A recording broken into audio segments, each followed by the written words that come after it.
Week 1 in Norman, Oklahoma. Here comes the Sooner Scooter.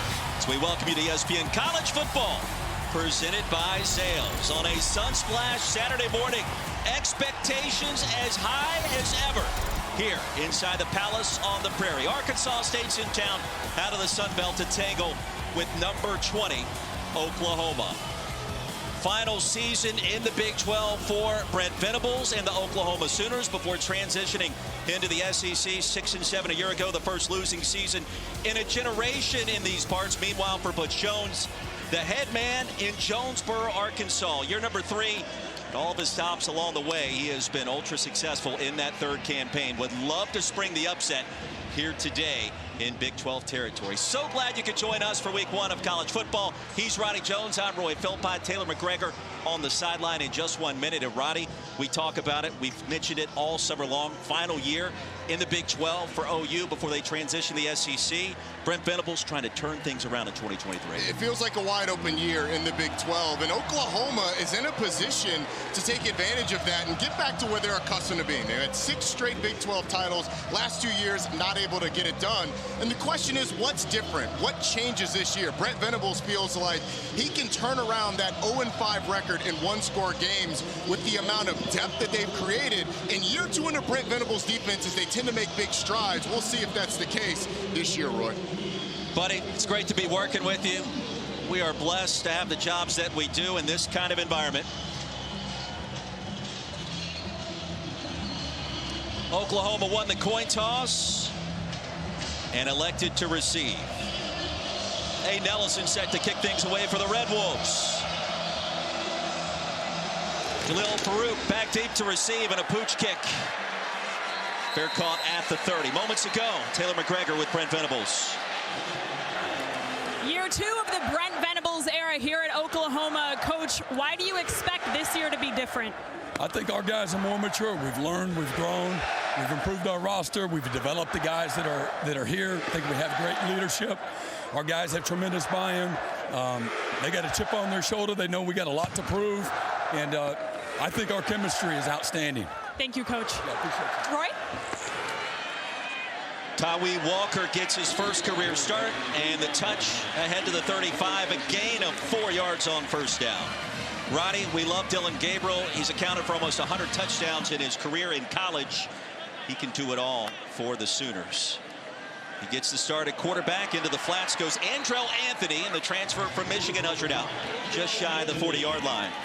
Dillon Gabriel, a guy that started games since 2019 at UCF, the 3 seasons at UCF, 2 3,000-yard passing seasons. Last year at Oklahoma, battled some injuries, but still had a pretty decent year. Straight ahead on 3rd down and 2, and that will move the chains. A first down for OU after a gain of 7. The stop by Javonte Mackey.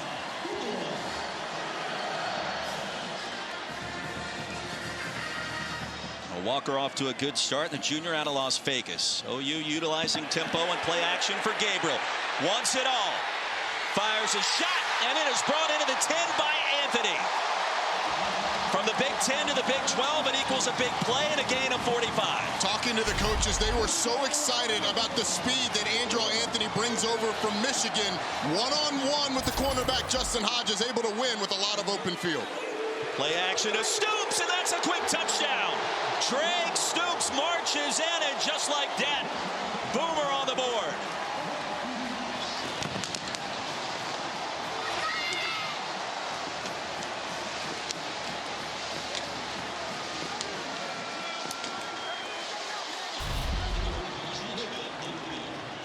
The block by Andrell Anthony, number 5, sets this up. And Drake Stoops does the easy part, getting in the end zone, but receivers blocking for each other, and it's a dream start for Oklahoma with a big play finished off by a toss and a run. Zach Schmidt on for the PAT. And a line drive kick is good to make it 7-0. Number 20 OU flexing on its first possession. Ronnie, how does 70 yards in 79 seconds sound? It sounds exactly like Jeff Levy wanted it. Talked to him before the game. I asked him what he was looking for, and he said, I don't want to be out there very long. Play action, Dylan Gabriel with pressure in his face. But the big thing, Andrel Anthony, that play action freed up a lot of space on the back end, had a lot of space to work with. And then Jalil Farouk and Andrel Anthony throwing some incredible blocks on the perimeter. Drake Stoops able to get in, and this crowd absolutely loves it, Roy.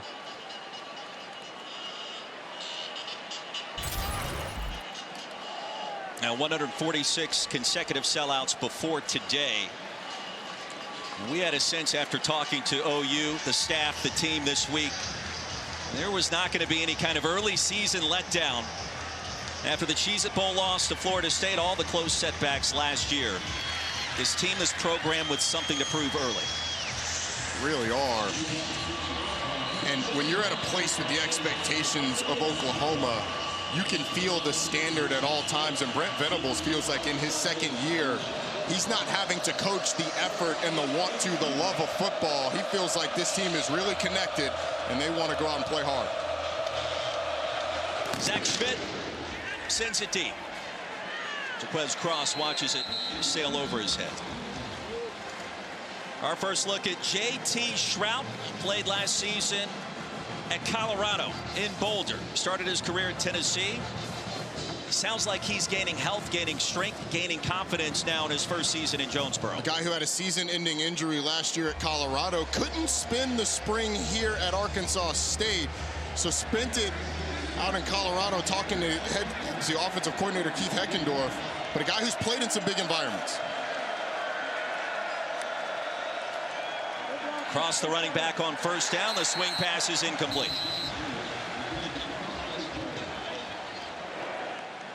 They expect to get number 2 in White, the football, a good bit today as a receiver, as a running back, as a kick returner. He's one of the big playmakers. And for Arkansas State, in order to shorten this game, they're going to huddle a bunch, but they're going to have to be successful on first and second down to stay out of some of these exotic looks on third. Oklahoma shows pressure, and the quick toss in the flats to Courtney Jackson, bottled up by Justin Harrington from that cheetah position. Now Oklahoma defensively expecting to improve in a very significant way in 2023. Missed tackles, the fatigue late. Brent Venables, certainly his track record at Clemson demonstrated deeper into his career there. They were able to figure things out in a multitude of ways. 3rd and 6. Shrout lofts one deep. And incomplete, trying to spot Jeff Foreman. Off the fingertips and out of bounds. It's 3 and out. What a dream start for Oklahoma. Offensively, you have the quick drive, and then defensively, you force a 3 and out. For Arkansas State, they did a pretty good job of picking up the blitz. Man-to-man coverage with the safety in the middle of the field. They take a shot. Really good coverage by Woody Washington, the 5th-year senior at corner. Gavin Freeman, now on scholarship, back deep to receive this punt. William Prista. Hiding that Oklahoma sun with a path. There he goes across midfield. And another big play for OU. Gavin Freeman to the house.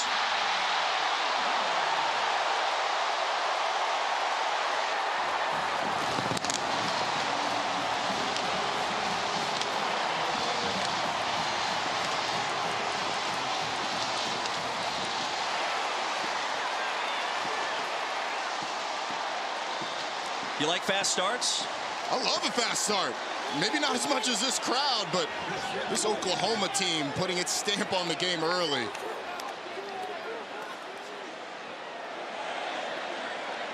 An 82-yard punt return for a touchdown. For Gavin Freeman, the sophomore from Oklahoma City, and Schmidt is true again. 14-0. Gavin Freeman able to make a couple guys miss. You see the speed, his ability to get to the corner, get a body on a body down the field. Gavin Freeman finishes and has this place in an absolute frenzy. 14-0 Sooners.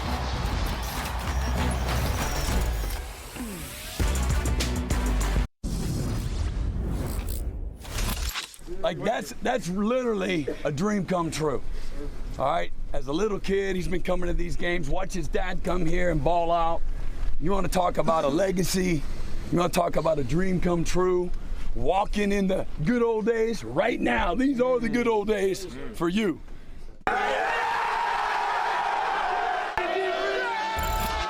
Gavin Freeman put on scholarship just last week. His first touch this season, he scores a touchdown on the punt return. His first touch last year, and the first of his career, also went for a touchdown against UTEP. Jaquez Cross from his own 10. Makes one man miss, bottled up. As we send you to the studio, Matt Berry, good morning or afternoon. Gentlemen, happy college football season. Time now for the Twisted Tea drop-in. We're going to start with Tennessee. Joe Milton now the starter at Rocky Top. Same as it ever was from that offense. Dylan Sampson touchdown, balls up 7-0 early. And after forcing a 3-and-out on TCU, Colorado, Shedeur Sanders to Dylan Edwards. Coach Prime an early 7-0 lead against TCU. Coach Prime getting it done early in the blazing heat in Fort Worth, Texas, there in the Metroplex. Stroud directing traffic, and along the right side will pick up a first down for the Red Wolves, and he was hammered down with a quick penalty marker to fly after the devastating hit by Reggie Pearson. Reggie Pearson just has to be smarter than that. I know JT Stroud was only a step out of bounds.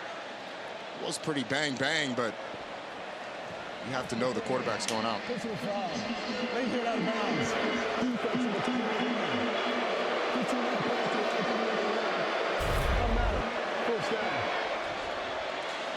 It is pretty close. I mean, JT Stroud it's just stepped out of bounds. That right foot looked like it was still in bounds. The left foot is the one that's clearly out. I think some of the fact that it was a quarterback played into it and the hit didn't look great.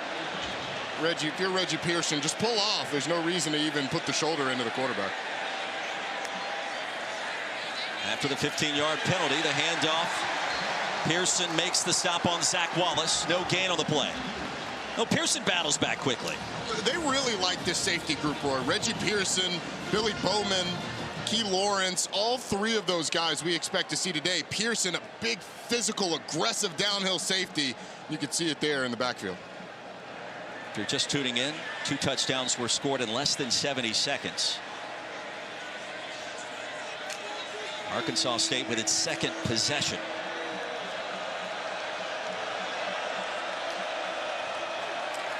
On second down, the pump fake, and in the flats, dropped again, the second drop. This time it's Manny Stevenson as we check in with Taylor. When you talk about Brent Venables' defenses, they always take a significant jump in year 2, and linebacker Danny Stutzman said it best. He said, look, a year ago I was just trying to figure out where I was going and trying to play fast, but now I'm teaching everybody else on the defense what's happening, and teaching it has helped him learn it, and they feel like they're taking a big step forward this season. Taylor, thank you on third down. Stroud broken up, and OU aggressive with McCullough, the reserve cheetah behind Justin Harrington, getting the PBU. Deshaun McCullough was one of the biggest names in the transfer portal after a really nice year last year at Indiana. Showing his ability to play in space, was much more of a line of scrimmage player with the Hoosiers, but that time, great break on the football and a nice pass breakup. The ever dangerous Evan Freeman back deep to receive. Another Arkansas State punt. At the one, did it cross the plane. And a touchback awarded to Oklahoma. Sooners get the football when we return here in Norman.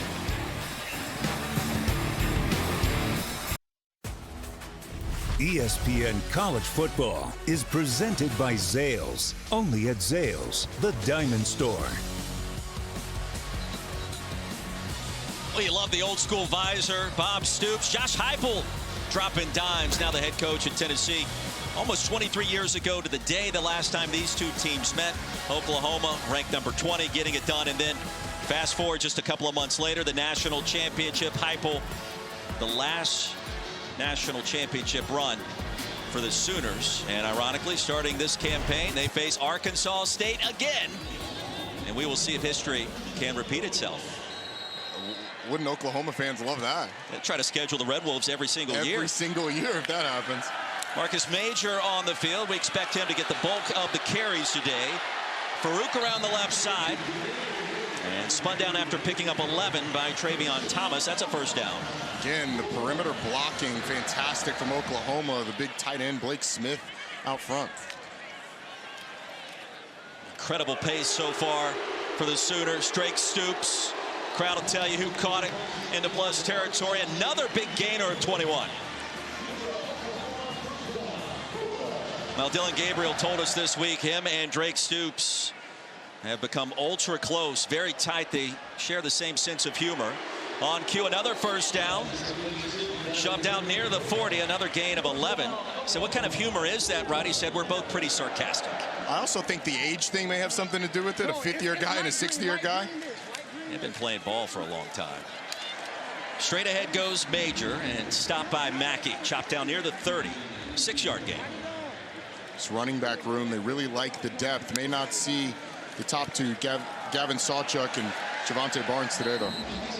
Major ahead of the 25. How about this pace? Have you seen anything this fast recently? Let's just say it's been since last season since we've seen anything this fast.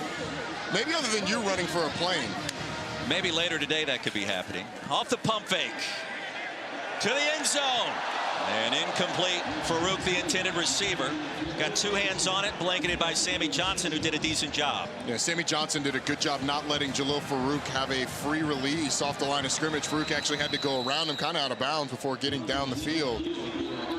Johnson a little banged up. Senior from Little Rock, Arkansas.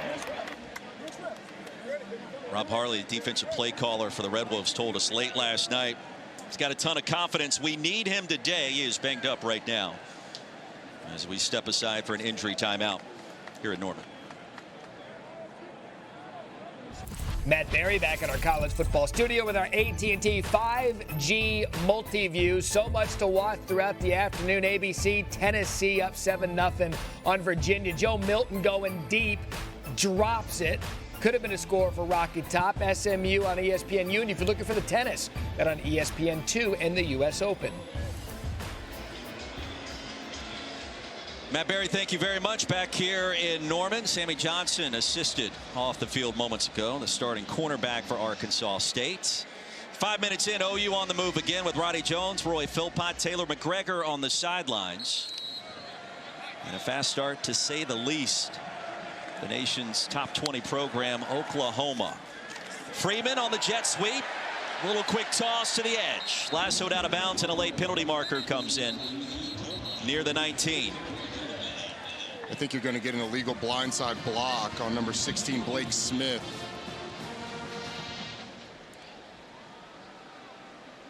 Absolutely decked a defender.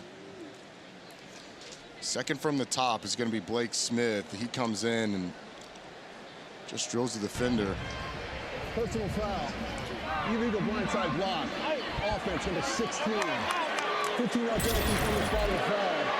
Replay, second down. A few years ago, Roy, they changed the rules so that all blocks basically have to come from the front. The defender has to have a chance to see the block coming. Blake Smith had to try and get there somewhere. You want to just kind of put your hip into the player, into a defender in that situation, just to throw him off a little bit, but it puts Oklahoma well behind the chains. Probably a wide receivers or tight ends least favorite rule change recently. It'll be second down and 22. Delayed give to Marcus Major. No, the play action fake, and the pass is there for Anthony. Across the 20, down to the 18, a gain of 18, and that penalty yardage is gobbled up quickly. These corners are going to be on an island a lot in this Arkansas State defense. Rob Harley comes from the Mark D'Antonio, Pat Narduzzi tree. Those corners are on an island a lot so that you can come down and stop the run. In a one-on-one situation, Dylan Gabriel sees the numbers in the box, pulls it, and fires a strike to Andrew Anthony against Justin Hodges.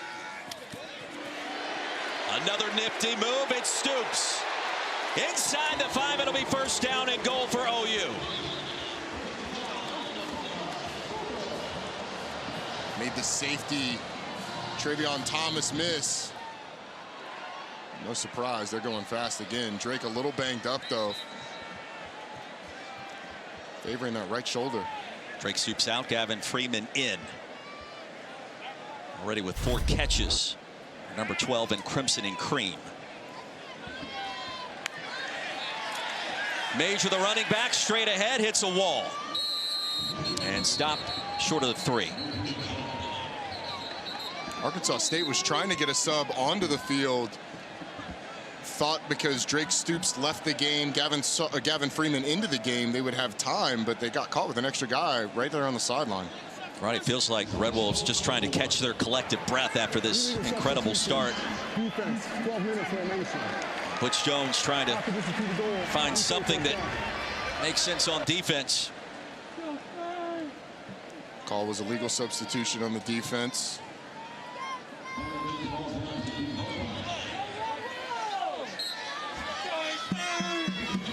Still first and goal.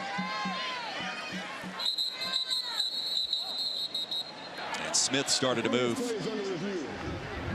Take a look at that last sequence. Veteran officiating crew led by Jonathan Noley today. William Scott in the replay booth, and Butch Jones wants to know what's happening.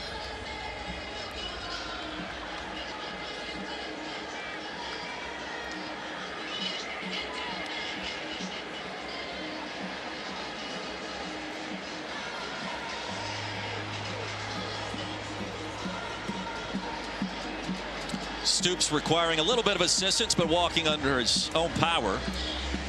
What a start to the game for the slots for Oklahoma. Drake Stoops, as you mentioned already, the number of catches he's got. Gavin Freeman with the punt return for a touchdowns. Dylan Gabriel looks the part, right? I mean, there's a lot of eyes on him after trying to become more efficient this year. Avoiding those first down and second down sacks maybe that we saw a season ago.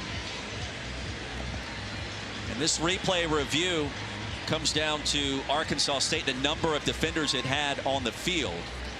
And it appears as if they had one more than the legal limit. On the field, confirmed, 12-minute formation. So they went back to look and see if that 12th man got off the field before the ball was snapped. He did not. Look at the Arkansas State sideline. Got a player to the 15-yard line. And I think they thought because there was a substitution between Stoops and Freeman that they would have time to make that sub. Not quite able to get off the field before the ball was snapped. That was Kieron Crawford. And Butch Jones is wondering why they didn't get the opportunity to sub.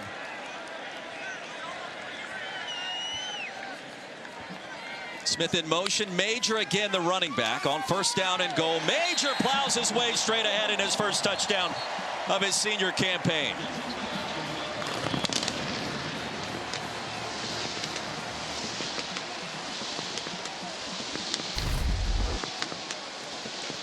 Look at Gavin Rame, the center. This is getting after somebody.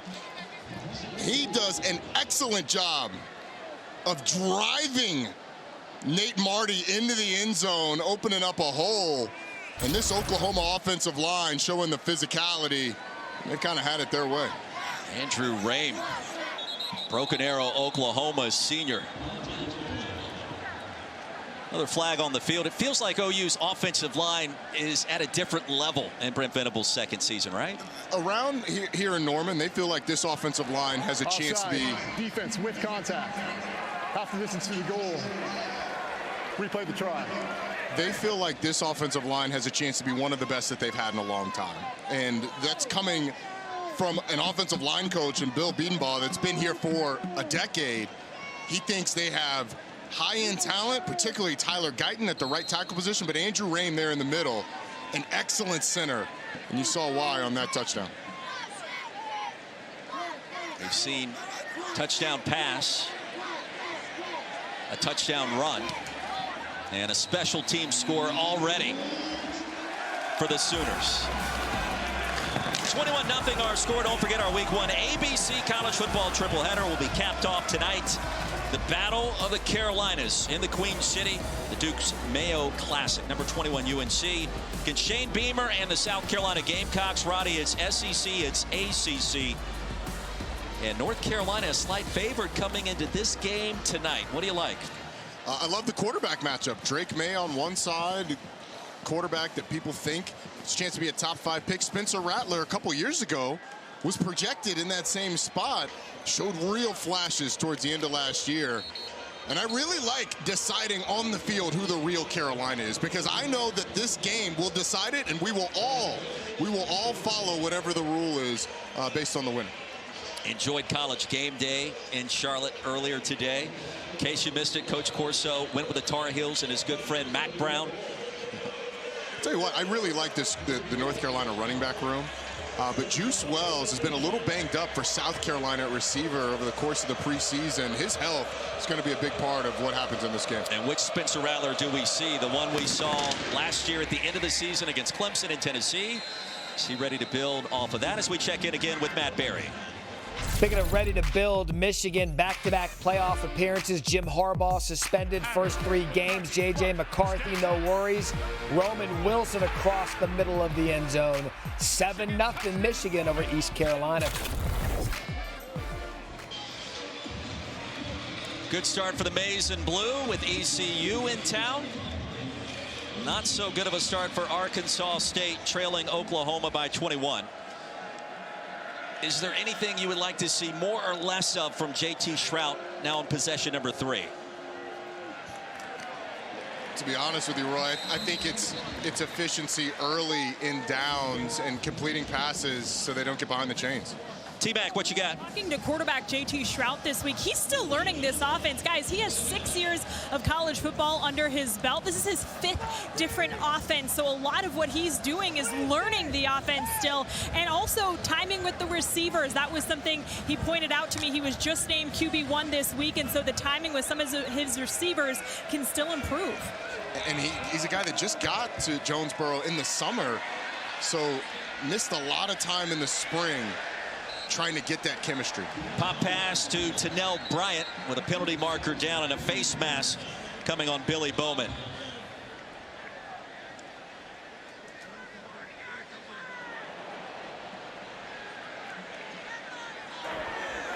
Personal foul, face mask, defense. Number 2, 15-yard penalty added to the end of play. Automatic, first down. It's a couple now 15-yard penalties that this Oklahoma defense has given. 3rd personal foul overall on Oklahoma, including the illegal blindside block. But you had the late hit on the sideline by Reggie Pearson, and now Billy Bowman called for the face mask. Talented freshman Tennell Bryant on the pop pass. Arkansas State again with possession near midfield. Play action, Shrout wide open. The slant pattern is there. Into OU territory goes Corey Rucker. Started his career at Arkansas State, transferred to South Carolina a season ago, and now back to Jonesboro in 2023. What a great story that Corey Rucker is. A guy that thought he was going to greener pastures at the University of South Carolina, got hurt, needed this Arkansas State staff, needed this environment. A big catch early in this one. Gain of 28. Arkansas State had just 20 yards in its first 9 plays from scrimmage. Play action again, and Shrout looking long. Front pylon and out of bounds, looking for Foreman. And the coverage by Woody Washington. Guys, just to add a little bit on Corey Rucker, speaking to him this week, he only appeared in 1 game a year ago, had season-ending left foot surgery, and he told me he's still not 100%. He's still trying to get back into game shape to return to the guy he was in 2021, which was a freshman All-American. Talented receiver. Butch Jones told us he broke down when he made the phone call to come back to the Red Wolves program. They welcome Corey Rucker back with open arms. No gain on the play. It'll be 3rd and long. Certainly did. When we asked Butch Jones why bring back Corey Rucker when he decided to leave the team, he said, look, he did everything right here when he was at Arkansas State. He is very close. Butch Jones is very close with Corey Rucker. And so when that call came, Butch Jones said, I felt like he needed this place in the family environment. Wallace, the running back. Wallace with a carry, and Wallace with no real estate in front of him.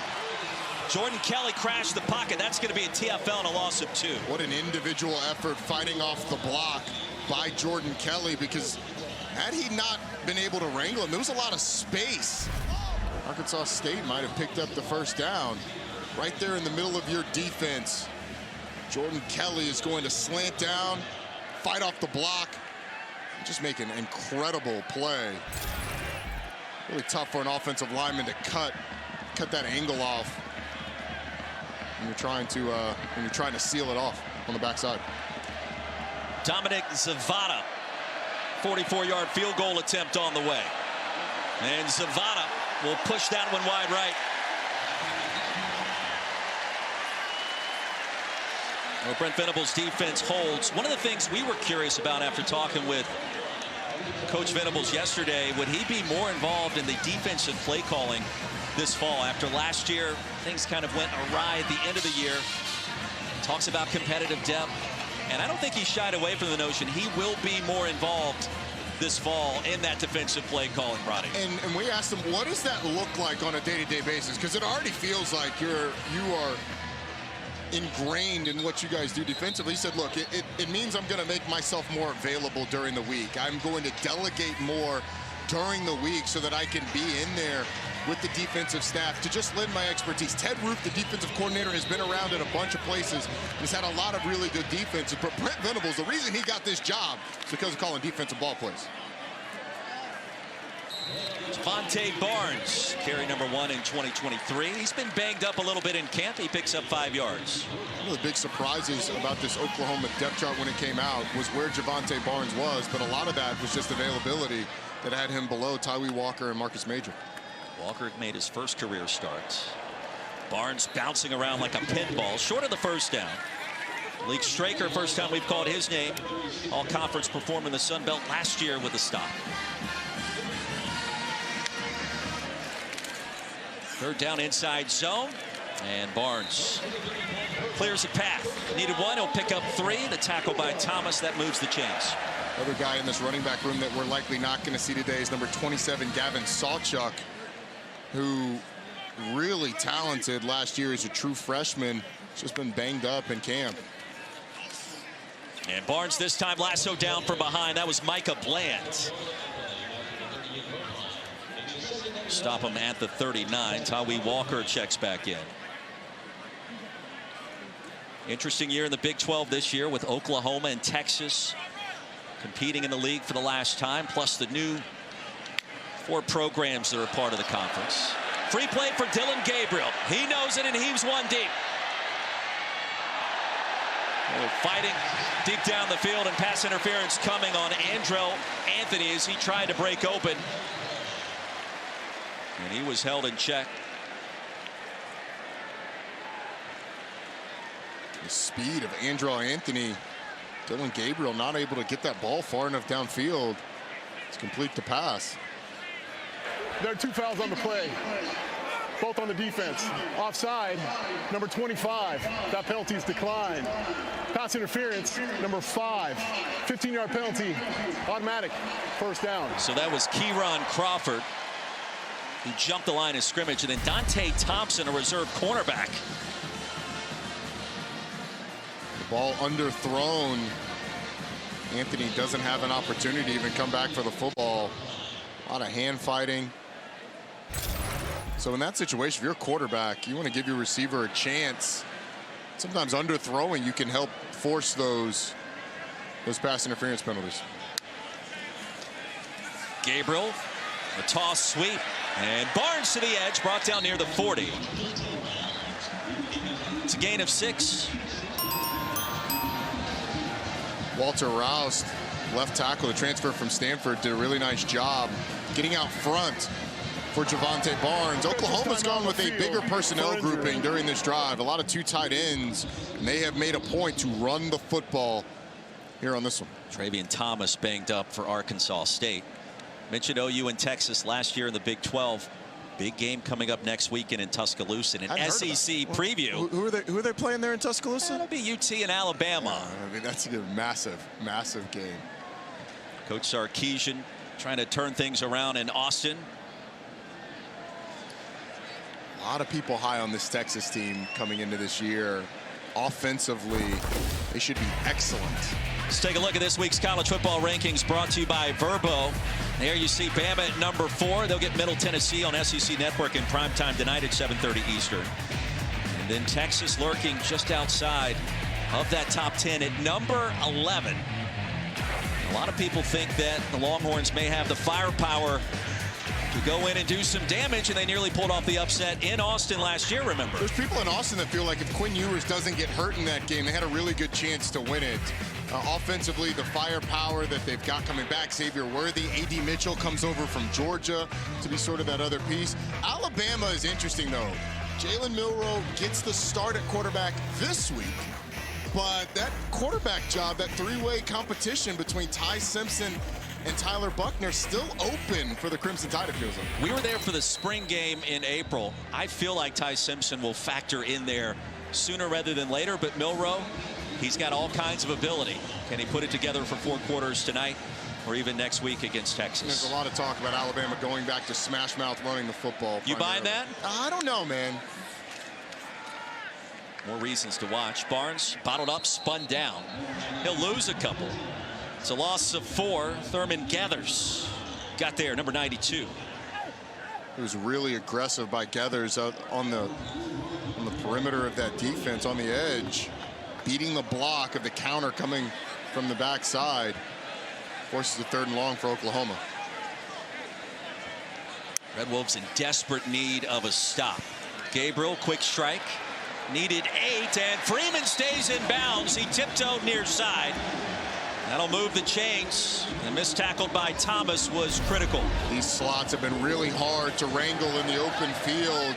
Dillon Gabriel has been decisive in this game early on, and his receivers have made Arkansas State's defense pay. Sooners will slow it down. A perfect 4-for-4 start on 3rd down. Yes. Walker into the red zone, stopped at the 20. Gain of 11. Tawee Walker has been impressive early. And Austin Stogner, the tight end, who was at Oklahoma, transferred back in from South Carolina, had a nice block on that last play. In this game, 2 players came back to their previous schools after both playing at South Carolina a year ago.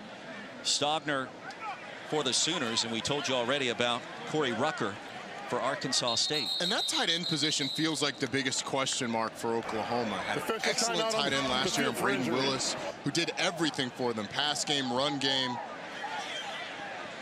And now we've got player down.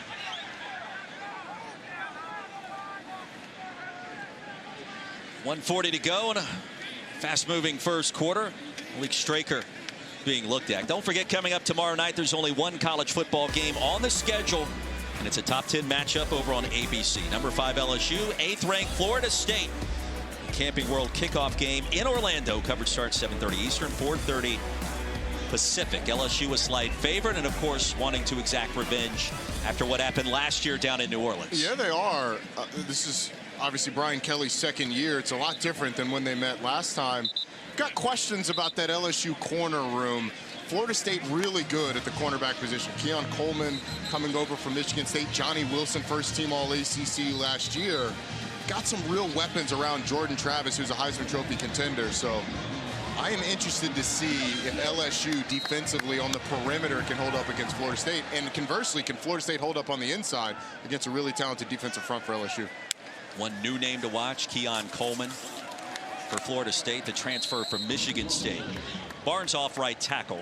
It'll be 3rd down. And another name, in case you missed the memo, Harold Perkins, the incredible linebacker for the Bayou Bengals. Well, high-end talent on defense. Jared Verse for Florida State could be a top 10 pick this year. Harold Perkins for LSU could be a top 10 pick next year. Some real ball players. But Mason Smith, the big defensive tackle, out for LSU. 3rd down and 3. Barnes bullies his way for a 1st down. Oklahoma already with over 200 yards of total offense and a 3-touchdown lead. Javonte Barnes only listed at 204. He brought all of it to that collision with Sam Graham. 1st down and goal. And the Sooners want more here in our first quarter. Play action, Gabriel back corner and out of bounds, just his 2nd incompletion. Jalil Farouk, the intended target. Leon Jones in coverage. Well, Oklahoma has made it a point to establish the run on this drive. The one-on-ones on the perimeter, though, out there between the receiver and their corners, off of that run, they've decided to go to that a lot. Gabriel in the flats to the pylon for the touchdown. Gavin Freeman, the former walk-on, a standout in our first 15 minutes, his second touchdown of 2023. What a game for Gavin Freeman so far. I love the decision making that Dillon Gabriel has shown in this game so far. He's been accurate. He's been decisive.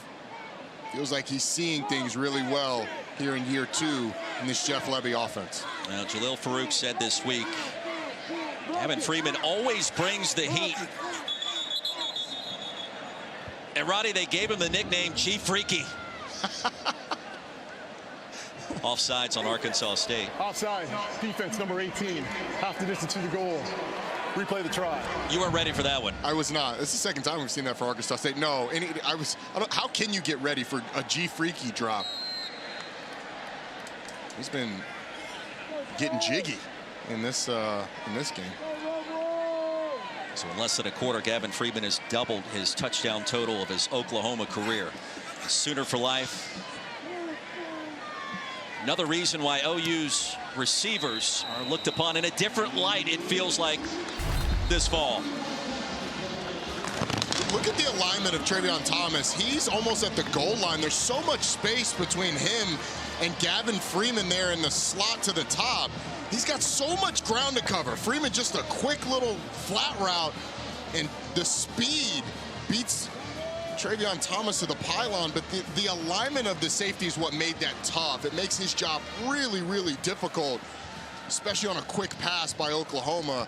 Nice design by Jeff Lebby. Good execution by Freeman and Gabriel. He's touched the football 4 times, over 100 yards. That punt return for a touchdown, and 2 scores on the resume. It's a good day's work, but we're still in the first quarter. 28-0.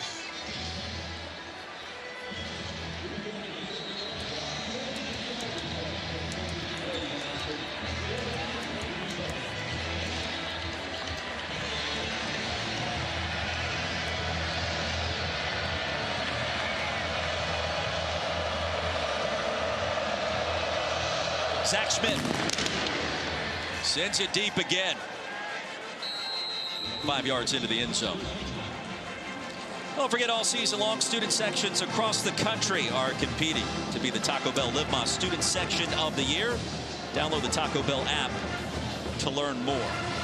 146 consecutive sellouts before today, looking for number 147. That student section turned out in droves almost 2 hours before kickoff. You love to see it, and it's another reminder. College football is back. The atmosphere, the pageantry returns. We can't get enough of it. I gotta tell you, and this place feels like what college football should feel like when you look it up in the dictionary. JT Shrout flings one incomplete. Foreman in the area, and Shrout off target. JT just 3 of 9 to start this one for 38 yards, the transfer from Colorado. And a lot of those incompletions coming on first down, which puts you obviously at 2nd and 10. His receiver, Jeff Foreman, fell during that route. There was a lot of space there, but ended up on the ground, and when he got up, the ball was coming his way. Not able to track it and wrangle it in. Red Wolves do have a history of springing upsets against Big 12 foes. In fact, their last meeting against a Big 12 team back in 2020, an upset in Manhattan against Kansas State. There's a hit, and down he goes behind the 20. Gentry Williams on Jacquez Cross, and a big-time flex for the Sooners. Gentry Williams just sees a gap inside the receiver and does a really nice job of not only making the tackle, but doing it in a way that is physical, that is tough, but that is legal, Roy. Keep that head out and absolutely drill the running back. What would best be described as a perfect start? The Palace on the Prairie. Number 20, Oklahoma, and Dylan Gabriel dropping dimes. And the defense has stood tall with Drake Stoops and Gavin Freeman getting it done early. Here in Norman, Oklahoma, you're watching the Big 12 on ESPN. Gaylord Family, Oklahoma Memorial Stadium, the place to be. Week 1, college football. And a packed house on hand. Roddy Jones, Roy Philpott, Taylor McGregor. College football's triumphant return in 2023. Third down and long, start of our second quarter. The score tells the story. J.T. Shrout. A couple of pump fakes into the turf. 3 and out for the Red Wolves. And Oklahoma defensively, look, there's questions coming into this fall after last season. 15 minutes in. We understand the opponent and the scene here today, but a good start nonetheless. Yeah, the only thing that's really cost this defense is the personal foul penalties. But it has been a really good start. And on that last play, Jonah Laulu, excuse me, did a great job of snuffing out the screen and not giving J.T. Shrout anywhere to throw the ball. Christoph back on to punt. Turns it over beautifully. Freeman retreating all the way back to the 20. He's got to track it down. Waiting the convoy.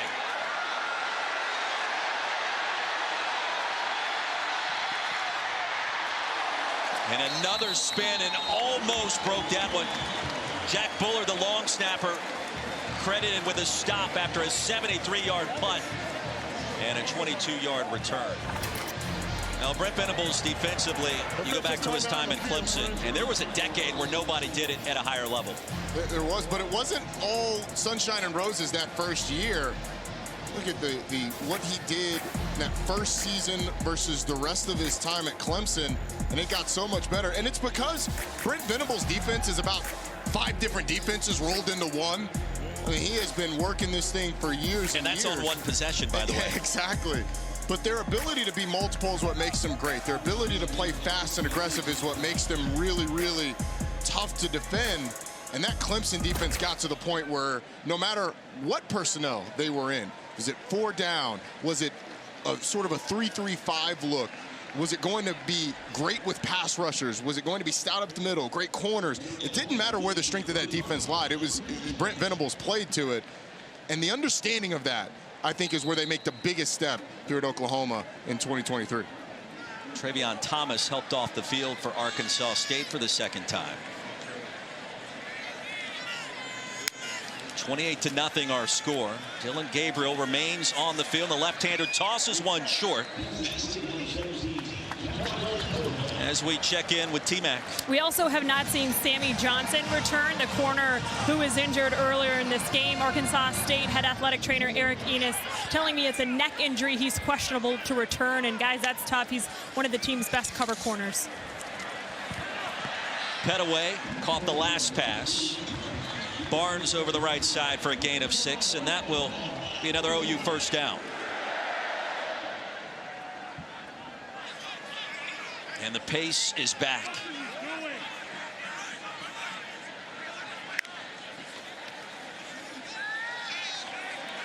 Gabriel with all afternoon into Arkansas State territory. LV Bunkley Shelton. A couple of receptions last year. The junior from Compton, California, the Arizona State transfer. The first catch this fall. The competitive depth that Brent Venables has talked about. Receiver is one of those positions where you're going to see it the most. They felt like the receivers were playing too many plays last year. There were a lot of lazy reps, a lot of tired reps. Not necessarily lazy, but tired reps last season. But the rotation that they have, they feel really good about, which means you'll get fresh, crisp routes all the time. Competitive depth. I think we heard that phrase 9 or 10 times yesterday sitting in Coach Venables' office. Howie Walker keeps the play alive. Bowls his way after a 9-yard pickup right over James Reed III. But the competitive depth, Roddy, a potential difference maker where Stutzman doesn't wear down late in games. The OU linebackers are able to stay fresher, longer, deeper into the schedule. And Jeff Levy pointed at Jalil Farouk, particularly on the offensive side of the football, when talking about the competitive depth offensively. Said that he played 80-90 plays because of the tempo, but this year they like to scale that back. Ethan Hassler, the injured Arkansas State player, as we step aside in Norman.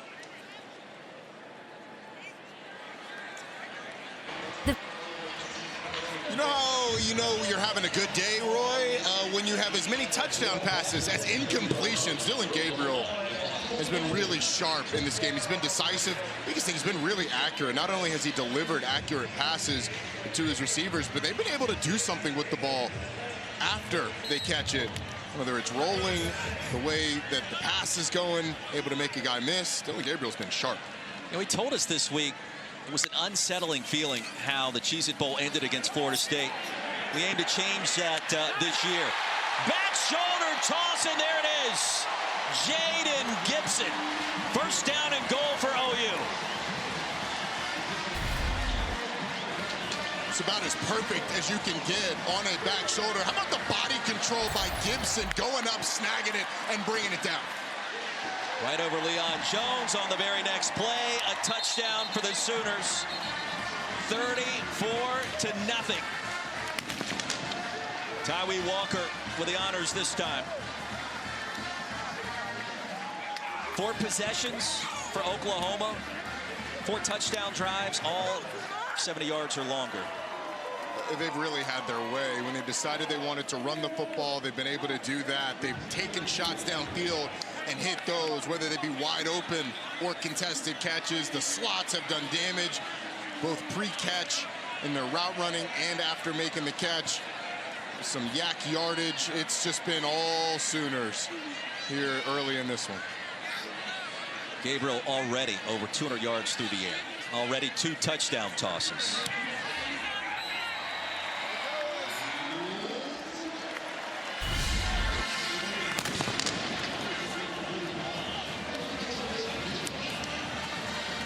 And how many receivers' names have we called? Jaden Gibson, just a go route. Get down the sideline, go make a play. Dillon Gabriel's got an option. He's got a man open down the middle of the field as well, but gives Gibson a chance. It's perfectly placed. Leon Jones just outside of his outstretched arm reach.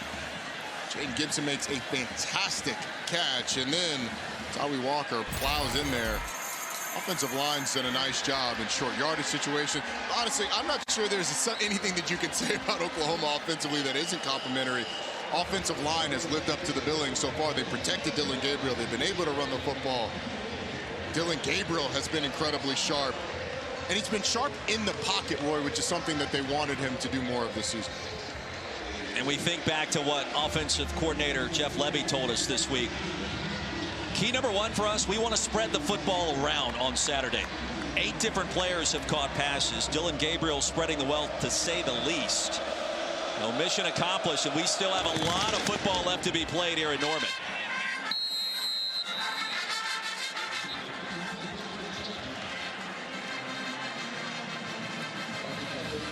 It's time now for today's weekend lineup, brought to you by Wendy's Beef. And we'll talk about big games. We've got them. ESPN Networks following us today over on ABC, Boise State and Washington. From Seattle, UMass and Auburn, the debut of Hugh Freeze in the SEC. We know what's coming later tonight in the Queen City, the Battle of the Carolinas. I'm interested to see how Texas A&M lives up to their top 25 billing. Bobby Petrino taking over as the offensive coordinator there. Jimbo Fisher giving up play calling duties. Is he, though? Yeah, I feel like you don't get Bobby Petrino in the building without actually giving him up. But we'll see. We'll see how that thing goes. Manny Stevenson, the intended target for J.T. Shroud. You know, J.T. Shroud is a guy that has a lot of top-end talent, but he does look like a guy where the timing's just not quite there. Taylor told you earlier that he was just named QB1 a few weeks ago. Spent the spring at Colorado before getting here in the summer, and to be honest, it's kind of looked like it so far in this one. 4 of 12, make it 4 of 13. Corey Rucker did not help out as quarterback as we check in again with Matt Berry in the studio. All right, gentlemen, checking in on Michigan. J.J. McCarthy having a day, perhaps as expected here. Roman Wilson, second time they've connected today. It is all Michigan, 20-0 in the seconds. The American Athletic Conference on the road there. The big house Stroud, dangerous toss, and the pass is caught. Courtney Jackson running into Oklahoma territory, and the longest play of the day for Arkansas State. And a gain of 47.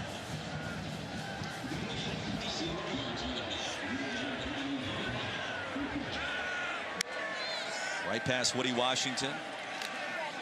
Zach Wallace straight ahead. Kanek the stop. First time we've called his name today after a gain of 2. On the third down play, Jaron Kanek, the middle linebacker, is asked to get out under that route, but he's coming from lined up right over the center. And so as he sprints out, Stroud does a nice job of getting it just over him. And Courtney Jackson up the seam. It's good identification by JT Stroud. Jaron Kanek just not quite able to get his depth quickly enough. Yeah, Kanek and Stutzman anchoring those linebacking corps with Justin Harrington. Stroud will buy a little bit of time and fling it. A modest pickup to Adam Jones, his first catch. So stay with a little bit of momentum. They converted that big third down with a little bit of tempo. We've more seen them as a huddle team so far in this one. But JT Stroud, a couple of good passes. Another big third down. Coach Jones told us last night they want to vary tempo to the end zone contact. And no flag. Reagan Ely, the intended receiver. Billy Bowman all over him.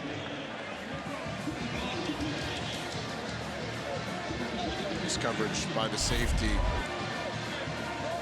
Billy Bowman, a guy that they are really excited about down the field. I don't think that rises to the level of pass interference. The ball was a little inside, a little far. So I don't mind the missed call. Or the no call, excuse me. Second field goal attempt coming from Dominic Zavada. Missed from 44 earlier in the half. This one from 38. They're going to back it up. 68, 5-yard penalty. Remains 4th down.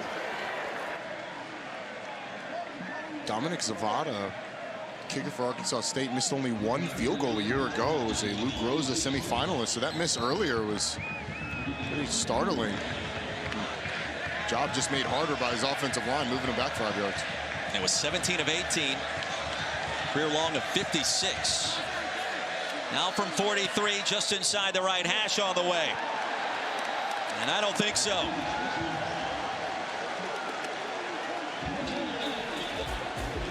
.10:38 to go in the half. Butch Jones imploring his team to hang tight.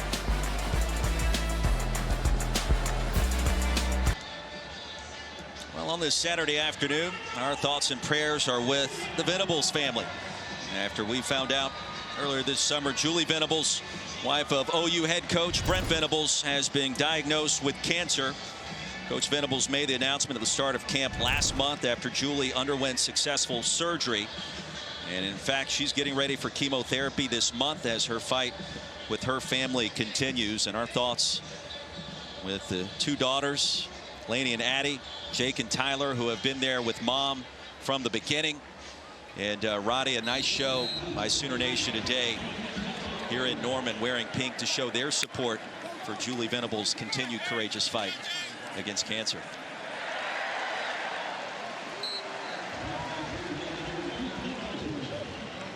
It was really touching to talk to Brent Venables about his wife Julie's battle, ongoing battle, what it means for everybody, especially for him.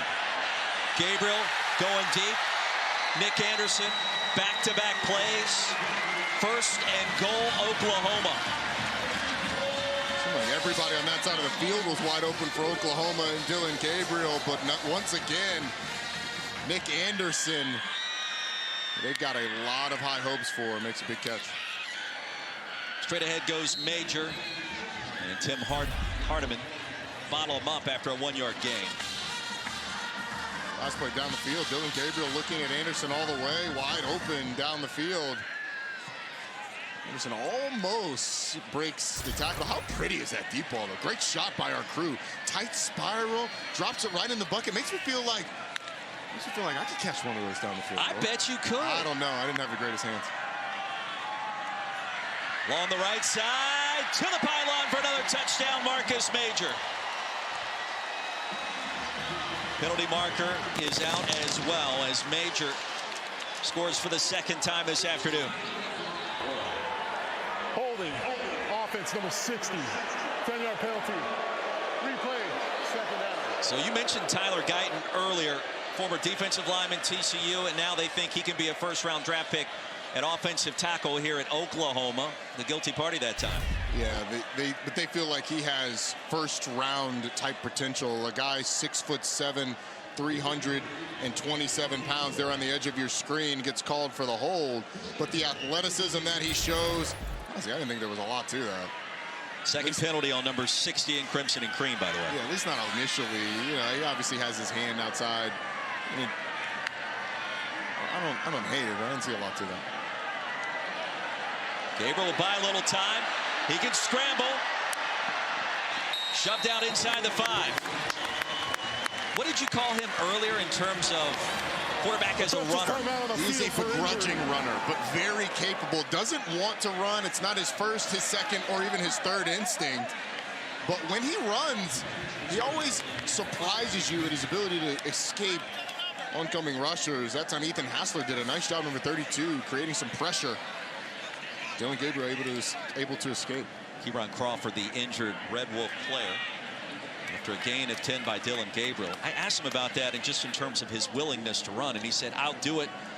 I feel like I can do it at a reasonable level, but there's a reason we have running backs on our roster. They like to run it more than I do. That's why I said begrudging. He certainly can do it, but not necessarily something that he loves doing. Did a nice job of flashing it in the bowl game last year, and you saw right there, hasn't needed to use his legs very much. See Crawford get up, but they've rolled him out on this drive. In the first completion, Nick Anderson did a nice job on a little rollout. The mobility, definitely a big piece of his game, and it has to be a big piece of the game of a modern quarterback. Well, Nick Anderson quickly the leading receiver for those 2 catches.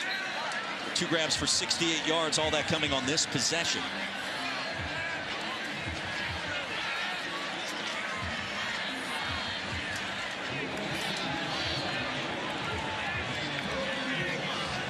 Freshman from Katy, Texas, has been electric in Nick Anderson. Brother Rodney, of course, played at OU in the NFL with the Cincinnati Bengals. Gabriel again will buy some time and a touchdown.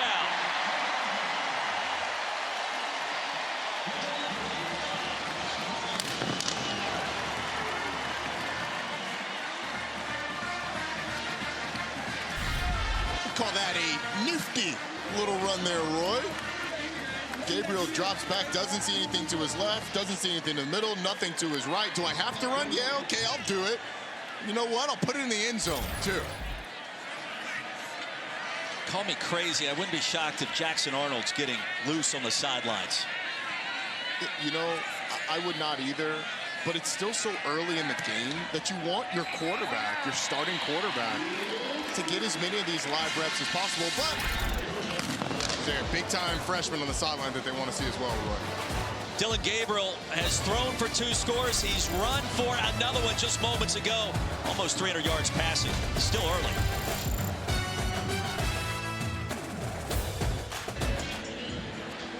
Welcome back to ESPN College Football, presented by Zales. Sunsplash Saturday afternoon, Norman, Oklahoma. Palace on the Prairie, packed with Sooner Nation once again. 42-0. Not even halfway through our second quarter. Roddy Jones, Roy Philpott, Taylor McGregor.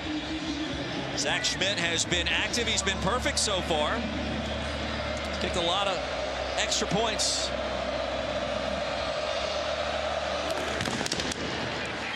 He'll send another one deep for a touchback out to the 25. Time for another edition of Taylor's Tidbits. Taylor. This one is all about Justin Harrington, a captain here at OU, originally recruited to OU at the end of 2019 as the nation's top junior college safety, but shortly after arriving on campus, had to undergo knee surgery and missed the entire 2020 season.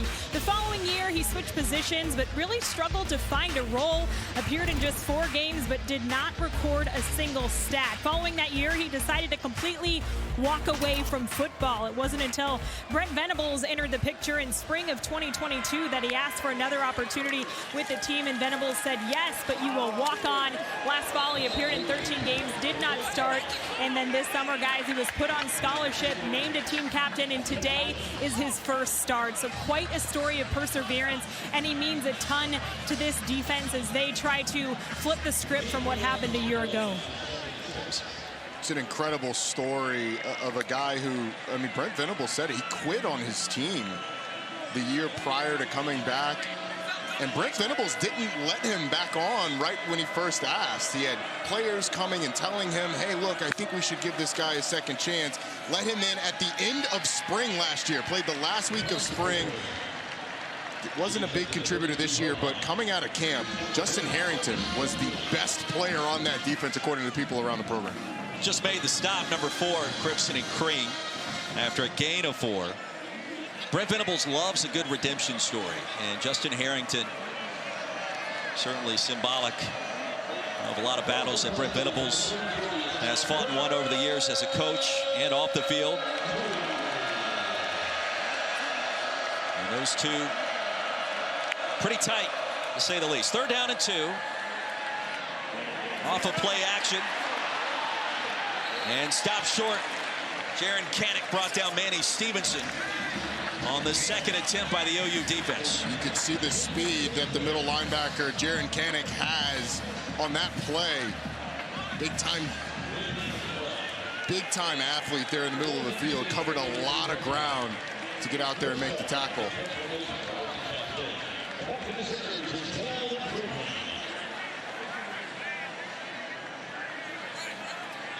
Gavin Freeman, G. Freaky.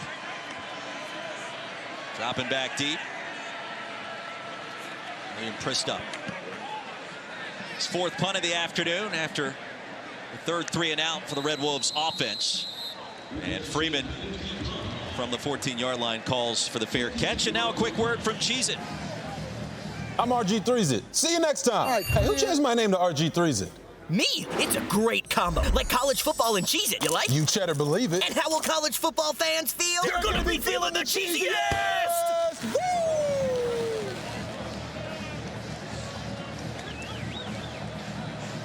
Robert Griffin III getting cheesy with it. We're going to see RG3Z here in a little bit. He's got them. Ecker's got the Boise State-Washington game. It'll be a good game to see what Michael Penix looks like against that Boise State secondary and defense in Seattle. That'll be over on ABC at 3:30 Eastern.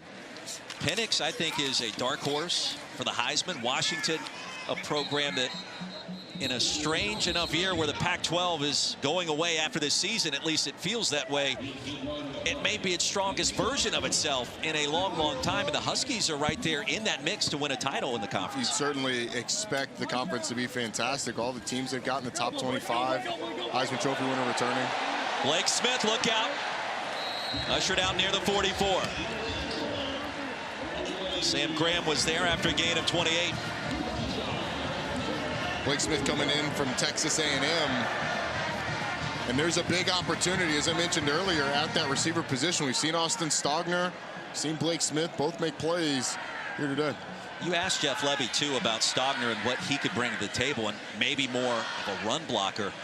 And he was quick to suggest, no, we expect to use Austin Stogner in the passing game this year now that he's back in Norman for that 1 year in the SEC at South Carolina. You know, I think the tight end position, I think they'll be fine in terms of receptions. I want to see what they do in the run game, because that's where Braden Willis was so good last year. Gabriel heaves one deep again. Anthony is there, drugged down, and that's going to be pass interference on Justin Hodges. Well, Anthony can certainly take the top off a defense. 5 has been down the field deep. A couple of plays today. 3 flags flew on what is going to be a defensive penalty on numeral 0. You're not going to end up on Sports Center. Pass interference, defense, number 0. 15-yard penalty. Automatic, first down. Not going to end up on Sports Center because of the pass interference. And if you're, Roy, it counts 15 yards no matter how much you interfere. So I'm going to interfere the most interference possible. I am going to get my money's worth. I like the tack by Justin Hodges. The amazing thing there was the football still hit him right in the heart of the 5. Right, exactly. When he was on his backside 60 yards down the field. But if I've got my arms wrapped around both of your arms, you can't make the tackle. That's correct. Barnes back in at running back for OU. Little trickeration. And on the reverse, Gavin Freeman bottled up down to T-Mac. Dasan McCullough, guys, quick update on him. We have not seen him. He's on the sideline with a boot on his left ankle. I'm told questionable to return. And then also Drake Stoops on the sideline without his jersey on and a sling on his shoulder. And I'm told questionable for him as well. Yeah, Drake Stoops had a couple of early receptions. False start. McCullough. Offense number 59. 5-yard penalty. Remains second down. It was a really close competition at the cheetah spot. And Brent Venables' defense, and Ted Roof, the defensive play caller, going back to the spring, and McCullough probably had the inside track early before Harrington emerged in preseason camp. They just talked about how much Justin Harrington grew from that spring to the fall and really clearly separated himself in the fall. They feel really good about that position with both of those guys healthy. We are expecting the debut of the 5-star quarterback, #1 dual threat quarterback in the country, Jackson Arnold. We semi-expected to see him maybe in this first half today, but Brent Venables, Jeff Levy electing to keep him on the sideline for now. Dylan Gabriel gets his rhythm going and already 400 yards of offense. And for Jackson Arnold, Venables said something to us I don't know that I've ever heard him say about a first-year guy. It's one of the most humble and confident people you could ever be around. It's an interesting needle to thread. I am both humble and confident because that confidence shines through. Straight ahead, Javante Barnes. Stopped short of the red zone. It was Straker that brought him down, a gain of 17 more. I think the way you do that, Roy, when you're a 5-star coming in, you're humble enough to know, hey, I don't deserve to be the starter right now, but you're confident in your abilities to get the job done. Quick toss of Petaway. Back to Matt Berry in the studio. Matt, good afternoon. All right, guys, checking in on TCU and Colorado. The Alabama transfer Trey Sanders finds his way into the end zone, ties it up at 14 apiece. Got a good one out there in Fort Worth. Coach Prime getting it done early. TCU's about a 3-touchdown favorite there. Barnes probing around the right side. On second down, will gain a couple.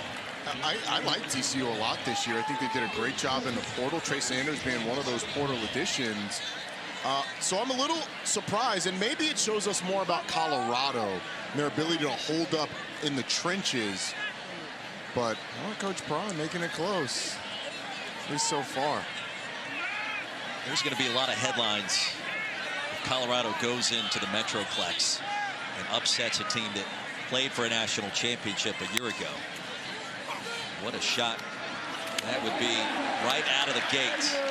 3 penalty markers come in. Marcus Major was stopped by Ethan Hassler, and we'll check the infraction. Now, busy first half for this veteran crew led by Jonathan Noley. 6 touchdowns on the board for Oklahoma, and they are driving for another one before halftime. Personal foul. Face mask. Defense. Number 32. Half the distance to the goal. Automatic. First down. And it was Hassler. He was told to leave the field because his helmet came off during it. He just reaches out and grabs the face mask of Marcus Major. Once again, getting his money's worth. But it would have set up a 3rd and long for Oklahoma. Instead, they get a first down. This Arkansas State defense is shooting itself in the foot. Now, the Red Wolves, certainly one of the better teams, if not the best team in the Sun Belt for about a 10-year period, cycling through coaches like Brian Harsin, Hugh Freeze, Blake Anderson. Just won a championship in the Mountain West at Utah State 2 seasons ago. And Butch Jones coming to Jonesboro with a rebuild. Inherited a roster that had a lot of junior college players. He's high on his culture. Doing it the right way. He feels like they're going to be improved this year after 5-19 starting his first 2 seasons. Barnes stopped by Crawford. after a gain of 2. And it's an incredibly young roster. Only 11 seniors on this roster. Butch Jones told us it's the 3rd youngest roster in the entire country. They've had to figure things out. They want to do it through recruiting. They're going to obviously supplement with transfer portal guys, but this is a team that's had the #1 recruiting class in the Sun Belt for 2 straight years. But all those guys are still really young. Stogger in motion. He'll serve as the lead blocker in that H-back role. Potter with the tackle on Barnes. Less than 2 to go in our first half. One that's been dominated by the nation's #20th ranked Oklahoma Sooners.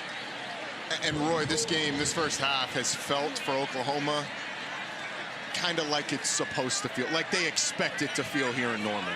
Explosive offense, incredible skill, great quarterback play, a defense that'll get after you. That wasn't enough. Perfection on 3rd down. Delayed handoff. Barnes. Good job defensively by Tim Hardiman. It'll be 4th and goal, and the first time that OU's been stopped on 3rd down today. And the question is whether or not they will go for it. And much to the dismay of this Oklahoma crowd, they send out the field goal unit. But look, we're getting greedy.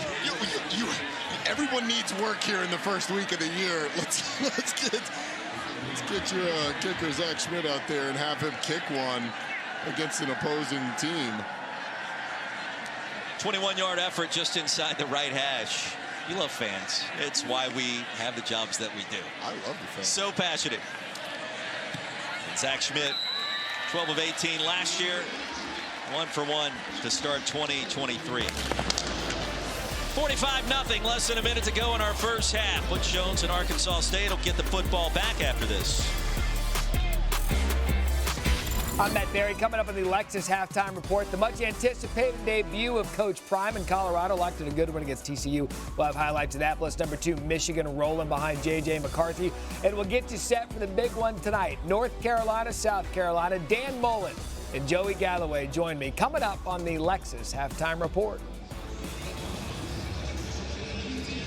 Matt Berry, thank you very much. Can't wait to hear from you guys, Coach and Joey Galloway. I haven't talked to Joey since our XFL ventures this past spring. Yeah.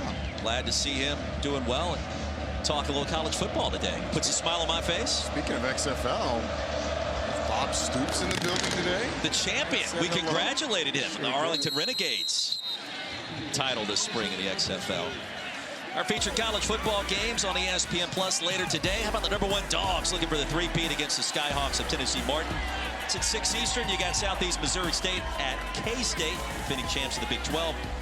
We're Big 12 now on ESPN Plus with Texas State and Baylor later tonight. To get ESPN Plus, go to ESPNplus.com or download the ESPN app. Kansas State hasn't been talked a ton about. They are never talked about. It's like Utah. You know, they just win the league and we don't talk about them. Although that Utah team, once they get healthy, they're going to be scary based on what we saw on Thursday. Big win against the Florida Gators out in Salt Lake. Kyle Whittingham under the radar. He's just fine with that. Their last year in the Pac-12 before moving over to the Big 12 next year. Conference realignment has been quite active, even as recently as yesterday when we found out SMU, Stanford, and Cal all headed to the ACC next season as well. Halftime in Norman, Oklahoma 6 possessions, 6 scoring drives, all consisting of 70 yards or more. 437 yards of total offense. Let's get you to the studio right now. Matt Berry, Joey Galloway, Coach Mullen. Guys, take it away. Welcome back to ESPN College Football, presented by Zales. Now in the afternoon in Norman, Oklahoma Memorial Stadium, 45-0. #20 OU leading Arkansas State out of the Sun Belt. And the crowd on hand very happy with what they've seen up to this point in time. Roddy Jones, Roy Philpott, Taylor McGregor on the sideline. It is hot outside. The Oklahoma offense has been hotter with everything we saw in the first 2 quarters. And really, close to perfection in the first half of football for OU? Well, I mean, they have been hitting on all cylinders. 9 different receivers have caught a pass. 5 different guys have scored touchdowns. They've had a punt return for a touchdown as well. Dylan Gabriel has been magnificent. It's really gone according to plan for Brent Venables in his second year here in Norman. An impressive start for number 20 Oklahoma, and boy, the highlights you can pick from all kinds of different possibilities. In that first quarter, they scored 28 points. Dylan Gabriel, Drake Stoops, and a handful of others, including the Michigan transfer, Ardell Anthony. We heard a lot about the depth in this receiving core, and we've seen it today. Drake Stoops, Ardell Anthony getting on the board. Jaden Gibson down the field had a nice catch. Dylan Gabriel's gotten in on the action with his legs as well. We've seen Gavin Freeman score a couple of times in this game. The sophomore, former walk-on. It has been just a display of efficiency from this Oklahoma offense. 437 total yards, just $106 for Arkansas State. And moments ago, T-Mac talking with Coach Venables. Thanks, Roy. Coach, a lot of impressive things offensively in the first half. At what point will we see Jackson Arnold? Soon. Really soon. How soon is that? Sooner rather than later. How do you utilize this second half when your team has a 45-0 advantage? Yeah, again, handle. We said it's going to be a 3.5-hour game, and that's what we want to see our guys play with incredible effort for 3.5 hours, not a 2-hour game. So, the challenge, see what type of maturity we have as a football team, the hunger, the drive. We got a lot to improve on, a lot to get better at. Today's been a good day so far, but it's not going to be a good day if we don't finish the second half the right way. Thank you, Coach. Thanks. Roy? T-Mac, thank you. Danny Stutzman, the tackle on first down. It'll be 2nd and 9 after the run by Cross. Not at all surprised to see the starting defense back on the field. Be interesting to see if we see the starting offense as well. You want your crew to go through the halftime adjustment process, getting back onto the field and going through at least a drive here in the second half. Cross roams across the right side. He'll probe his way for a couple. Canick the tackle. It's a 1-yard gain, and just like that, it's 3rd and long. A familiar place that Arkansas State has found itself today. These third downs, their inability to get much on 1st and 2nd down has caused them on a 3rd and longs. Red Wolves have Memphis in week 2 next Saturday.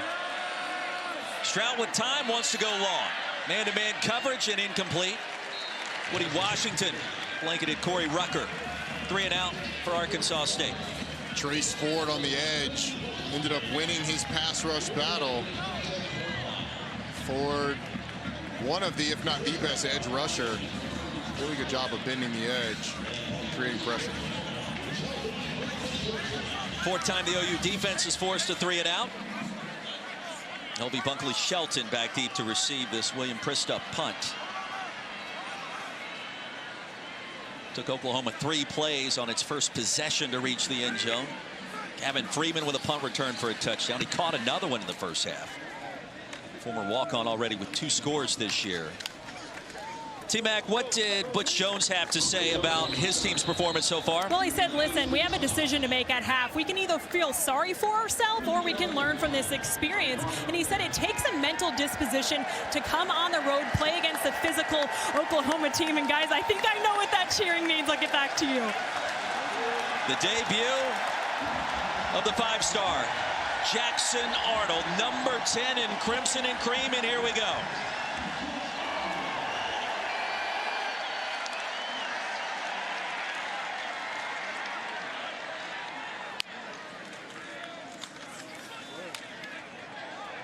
Marcus Major straight ahead. Jackson Arnold, the number 1 dual threat quarterback in the country, and boy, he can do it all out of Guyer High School.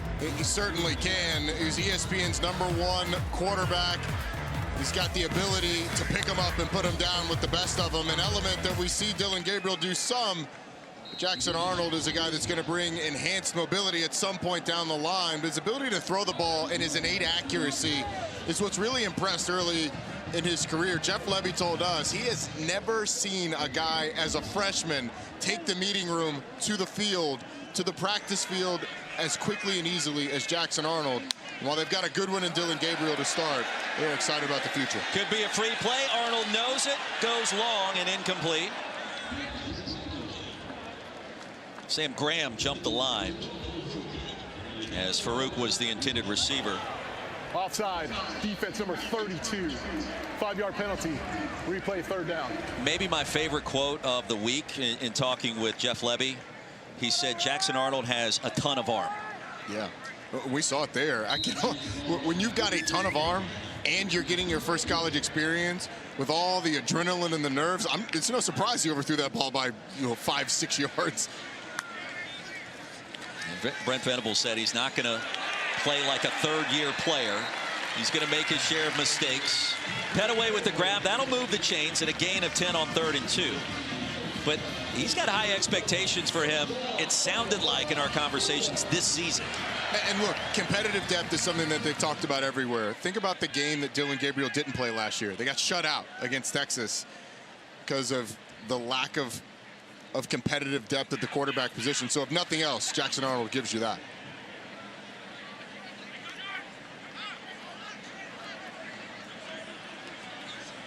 Josh Fanuel move around, serve as the H-back for Major. And Marcus Major. Gain of 2. If you're Oklahoma, right, by design, you want to slow things down a little bit in this second half just to keep that clock moving, I would think. Yes, there's no need for them to go lightning speed. Some of it's also making sure you're setting up the quarterback for the most success. A little more check with me so that you can make sure that you've got the best play call. Yeah, I like that. UMass and Auburn coming up when we're done in Norman. The debut of Hugh Freeze on the Plains. Petaway shoved out near first down yardage. Looks like he stopped just short. It'll be 3rd down and a couple after a gain of 6. Hugh Freeze back in the SEC is something I think we can all sink our teeth into with just the offense. And he's bringing Peyton Thorne, former Michigan State starter, with him here in week 1. And that's going to be interesting, to say the least, when we're done here. It certainly will be. But Hugh Freeze's ability to recruit at Auburn, we've seen what that place can be. You can get great players there. Interesting to see his debut. Oklahoma getting deeper into the depth chart already. Howie Walker, fake it to him. Petaway has it, a nifty move.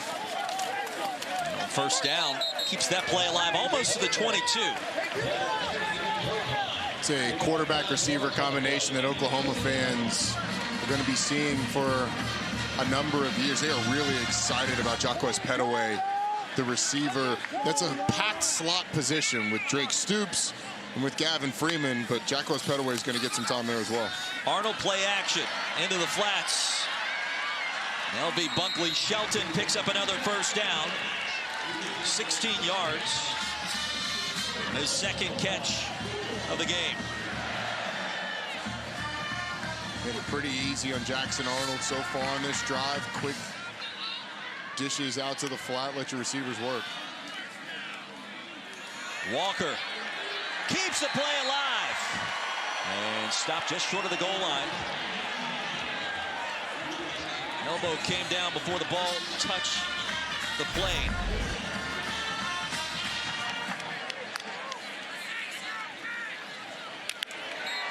And Walker this time, no problem on the second attempt. The start of the second half, more of the same for OU.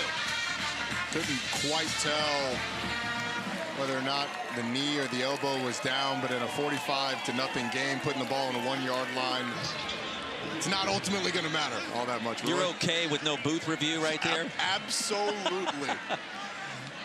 I mean, I think those things matter in a game which the score is as lopsided as it matters is. to Tyree Walker because his yards per carry has gone down, but that's about it.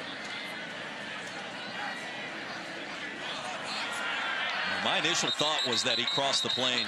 I thought so too, to be honest with you. I thought that he crossed the plane, and even on the replay, I felt like Outside, defense number 6, unabated, half to the goal, still to try. Arkansas State, I mean, this is not the biggest thing on their menu, but they've gotten 3 penalties on extra points today.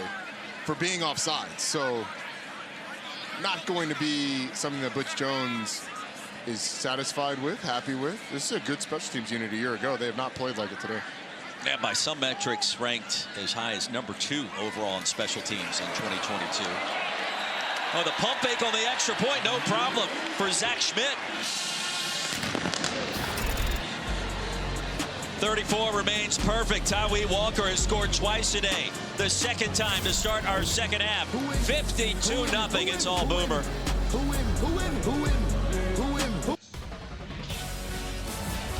Here in Norman, Oklahoma, you're watching the Big 12 on ESPN. Picture perfect afternoon for college football, 52-0. And the Sooners are rolling. Year 2 under Brent Venables, 6-7 last year.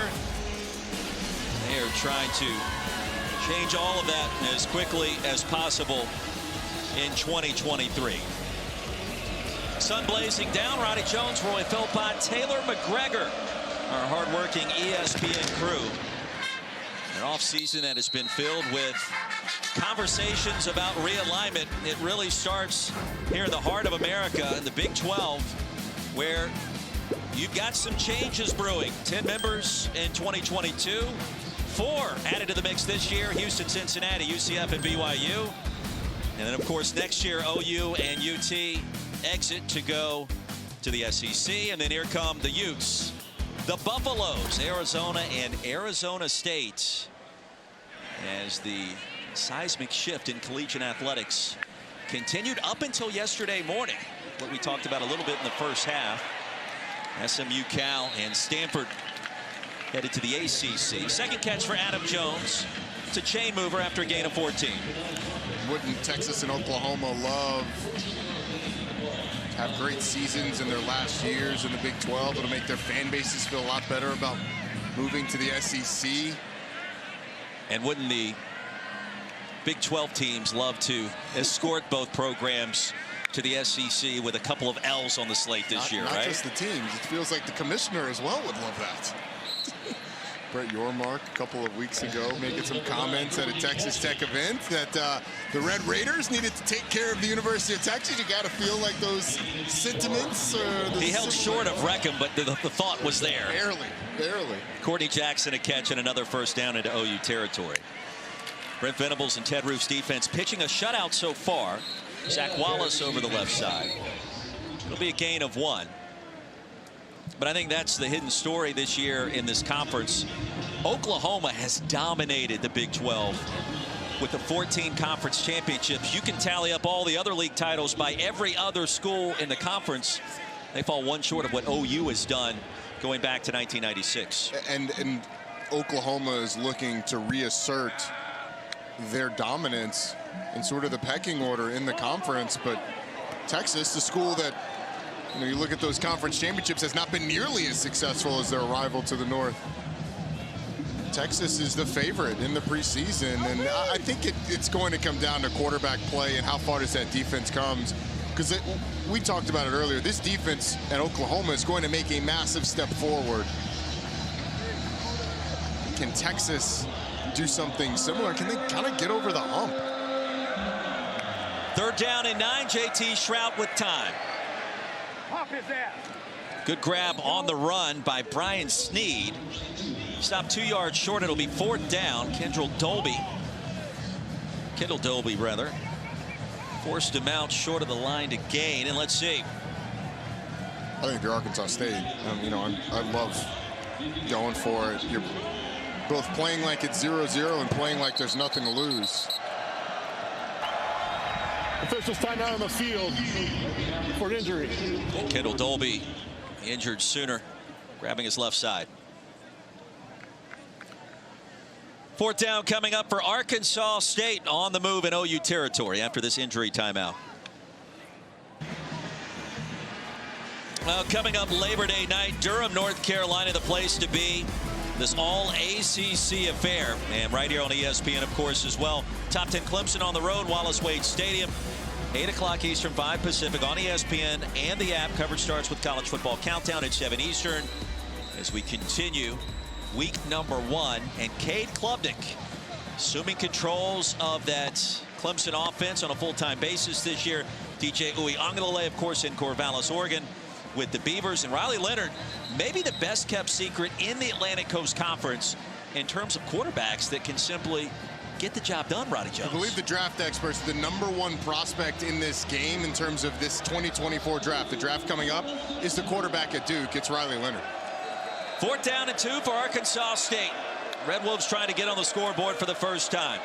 Strout surveys and throws high and incomplete on the crosser. Rondell Bothroyd, Wake Forest transfer, providing the pressure that time to force JT Strout's hands. Nice job with the hands of Rondell Bothroyd. Able to beat the left tackle Hamilton Hall on the pass rush. Hit the arm of JT Strout and get off the football field. Strout 10 of 23 for 121 yards. Jackson Arnold so far so good in the debut. Brought one of his teammates with him from Texas, Peyton Bowen. Plays in that safety spot for Ted Roof's defense. A couple of crown jewels of that Oklahoma recruiting class. Peyton Bowen has gotten rave reviews. Lincoln Riley recruited well here. It feels like Brent Venables maybe is taking that a step beyond what we saw here for a couple of years under Coach Riley. Brent Venables is recruiting on the level of an SEC school. I mean, that is what he's preparing for, and his recruiting classes have suggested as much. Arnold with time, Petaway, another reception. And that makes sense because Oklahoma is going into the SEC. Yep. It's part of the reason Brent Venables, obviously the connection to Oklahoma, the success at Clemson, but his outstanding ability to recruit. I mean, he came in yesterday and was like, guys, I love recruiting. I'm excited to go talk to some recruits later today. He absolutely loves it. Well, he postponed his meeting with us. Cade McIntyre going to pick up a first down. We were ready to meet with Coach yesterday, and he was talking to an offensive line recruit in his office for an extended period of time, and then we caught up with him a few minutes later, and he gave us some extra time, which we appreciated. But he does love recruiting. And it's funny talking with Coach Venables. There's not a lot of stationary sitting in the chair and relaxing when you talk with Coach. There's a lot of movement. There's some rubbing of the knees and talking about what's to come for this program. And it kind of gets you excited, even as a broadcaster. Petaway, a nice move and a first down. And he toasted James Reed, the third in the process, a gain of 12.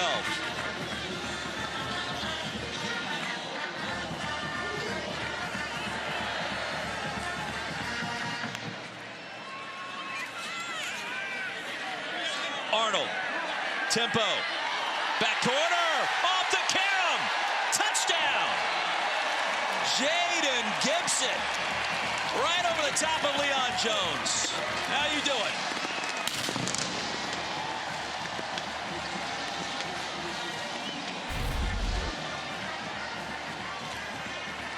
You give the big 6'5" receiver a chance. It's a really good initial play by Leon Jones, but an unfortunate bounce off the hands. Great concentration by Jaden Gibson. Snags it well in bounds.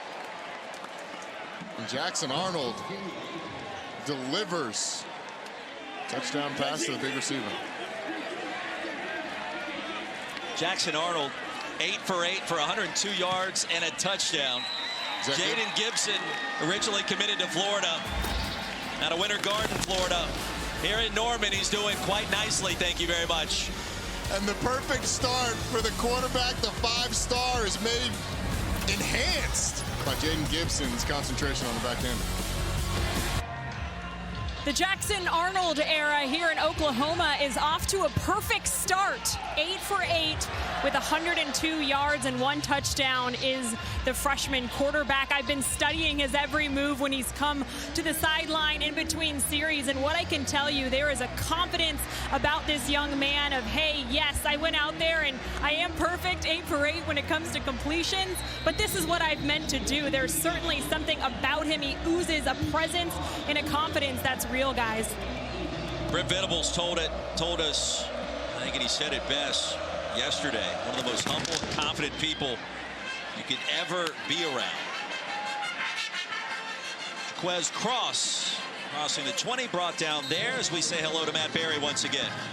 All right, gentlemen, back and forth game between TCU and Colorado. Colorado, big touchdown to start the third quarter. Here comes Chandler Morris to Jared Wiley. Good catch. 24-21, TCU with the ball, goal to go. Trying to take the lead on that one. And Tennessee starting to pull away. Dylan Sampson, touchdown and celebrate. 35-3, Rocky Top.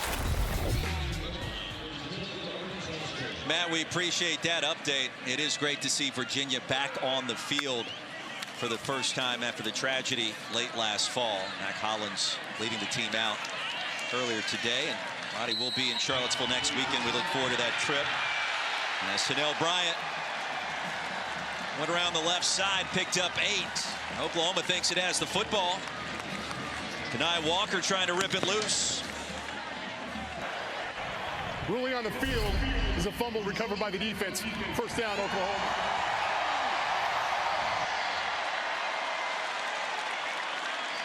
What a job by Kenai Walker.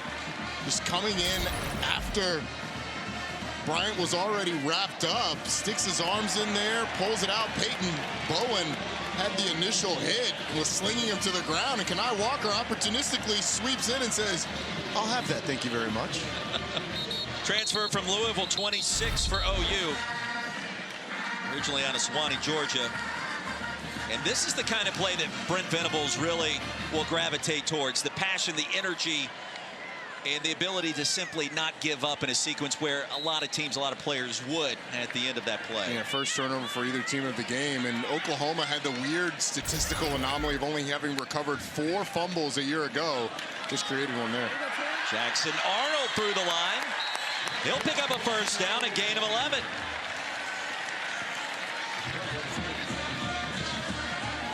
And the tempo even faster.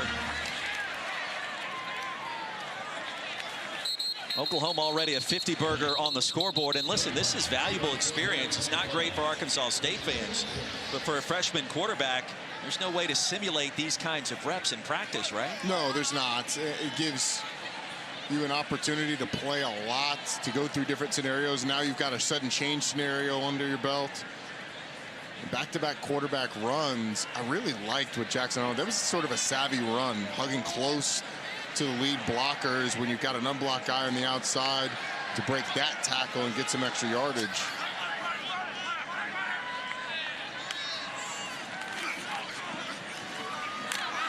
Smothers. Push the pile and pick up another first down. And Dylan Smothers getting some playing time. Dylan Smothers, rather, 5'11", 190-pound freshman from Charlotte, North Carolina. West Charlotte High School.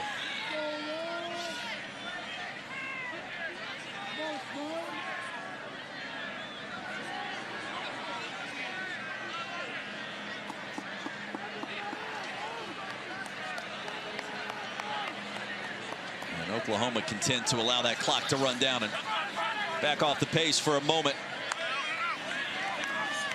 9-man box. Smothers. Dalen Smothers picks up 4 more. It's a fine line as a coach here of wanting to get your work in. Preseason poll. And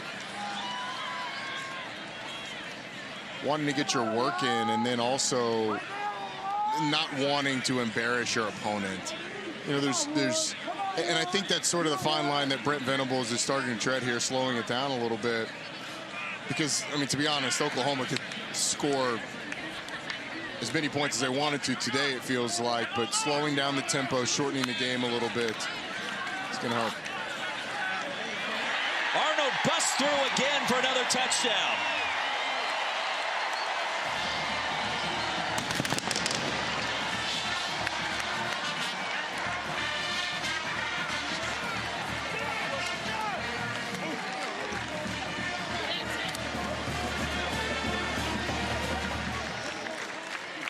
Dylan Gabriel, 2 by air, 1 by land. Now Jackson Arnold, 1 by land and 1 by air. As it goes, continues to go well for the Oklahoma Sooners. 5 rushing touchdowns for the Oklahoma offense.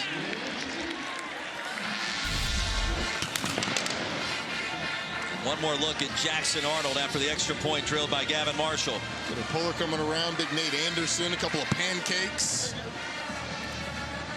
Jackson Arnold, little OU after he gets into the end zone. Gotta love that. As the true freshman comes in and has the type of day, honestly, that Dillon Gabriel had as well. We're obviously very excited about Jackson Arnold, getting to see him. But Dillon Gabriel was almost spotless today. The future, though, looks extremely bright with Jackson Arnold. And again, the depth, from a depth standpoint, you really like what this quarterback room is. But Jeff Lebby made a point to us to let us know, hey, look, it can be really easy for a starting quarterback to be a little uneasy with a five-star coming in behind them, one that everybody wants to see. But Dillon Gabriel's handled extremely well, as has Batman Jackson Arnold. Good relationship between the two. That's always important in any locker room. And don't forget, this season, for every field goal and extra point made by participating universities, All-State make a contribution to the university's general scholarship fund. Thank you once again, All-State. The All-State field goal net program, that net has been up a bunch, not for field goals, but for extra points. Another touchback for Zach Schmidt. Arkansas State back on the field. Red Wolves have had several promising possessions. Only to miss a couple of field goals, one from 38, the other from 44. No gain on the play, it's second down.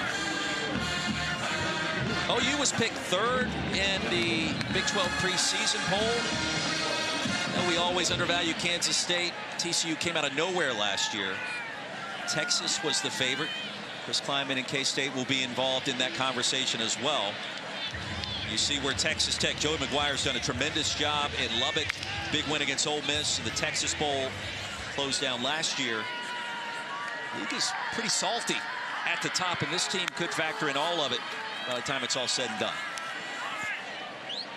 Flag on the field, two in fact.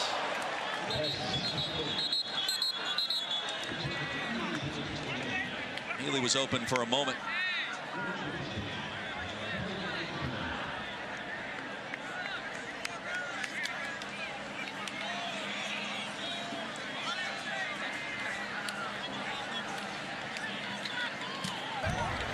Personal foul, chop block, offense, number 4 and number 71. Half the distance to the goal. Replay, second down. Kai Butler and Brian Sneed. Definition of a chop block: when one player is engaged up high and another player comes and blocks down low. It's just a matter of the center and the running back kind of getting to a blitzing linebacker at the same time. Pretty much the definition of a chop block. Can't hot low a guy. Second down and 23. Time for Stroud. Pass is caught. Bryant has it and was hit hard by Peyton Bowman. You know, Roy, you were talking big picture about the Big 12. This Oklahoma team is absolutely going to be a factor down the stretch. I think from a schedule standpoint, to be quite honest, it sets up really nicely for them in the Big 12. But also, the roster's too good. The high-end talent's too good. Brent Venables, too good a coach. Jeff Lebby, too good at his job on the offensive side of the football. Ted Roof and his experience, they're going to get this Oklahoma team right. And I think the expectation for this crew is to absolutely, in a Big 12 that feels very wide open, to be in that Big 12 championship game at the end of the year, as it is every year here in Oklahoma. Well, you go back to last season. The last 4 losses by exactly 3 points. An additional loss by a single score. And the result of all of those close setbacks, I think our feeling this week is a crew that chip on the shoulder, all the cliches that you would envision after the first losing campaign in a generation, basically. All of those things apply with this team, which just means sharper focus and just a relentlessness that maybe didn't exist the way that it needed to last year. There are featured college football games on ESPN Plus later today. Number 1, Georgia hosting the Skyhawks of Tennessee Martin. That's at 6 Eastern. You got Missouri State, Kansas State, Southeast Missouri State at 7 Eastern on Big 12 Now on ESPN Plus, and then Texas State and Baylor down in Waco. Dave Aranda says hello. Don't forget about what he's been able to do there over the course of his career. This kind of tells the story of what OU season was like a year ago, Roddy. It certainly does. And the thought is that the depth that they've been able to build, the familiarity with the defense, helps cure some of those close losses. Brent Venables made a point to tell us, you know, we felt like we weren't great in the fourth quarter, but statistically, we went back and did the study. Statistically, it was our worst quarter throughout the season. And so they have spent the entire offseason trying to fix that first and foremost. Yeah, he said, we have the data that clearly proves it. It's not a hunch. It's not what we just saw on film. The metrics are all there, and we've got to get better. So that competitive depth, get some rest for your linebackers, your key wide receivers. The end of games, you expect to be much better. Sooners over 600 yards today, including over 400 through the air.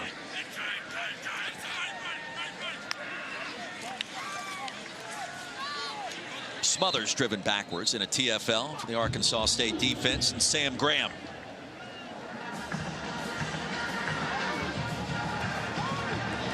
It's always good in these situations to be able to continue to build that depth by playing young players. And teams often get these when they play like an FCS school, but the performance early in this game against an Arkansas State team that we expect to be better this year. The performance that Oklahoma's put together should lead to a lot of optimism for the Sooner crew. Petaway again as time winds down in our third quarter. James Reed III wrapped him up. So the 8th grab for Petaway. He's got 62 yards through the air. That one picked up 5 more. Jacquez Petaway wasn't one of these early enrollees. He wasn't there in the spring, got there in the summer, and has earned himself playing time in a really short period of time. He's been great in space. Really adds. You know, Drake Stoops left the game. He's in a sling right now. We'll see if he gets healthy, but Jacquez Petaway may have a chance to play a lot early in the year, depending on how long Stoops is out. 15 minutes to go in Norman, and the debut of Jackson Arnold has been sensational. A perfect 10 for 10 through the air. He's thrown a touchdown. He's run for a touchdown. The debut here in the third quarter has been phenomenal. It is all Oklahoma in Norman.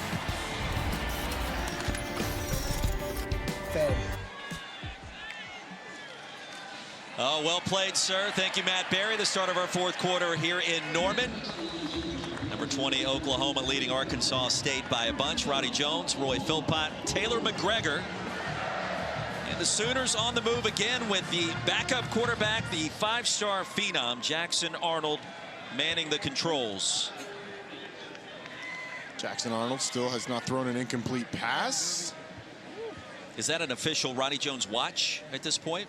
It might as well make it. You know, I am not the biggest watch guy in this game.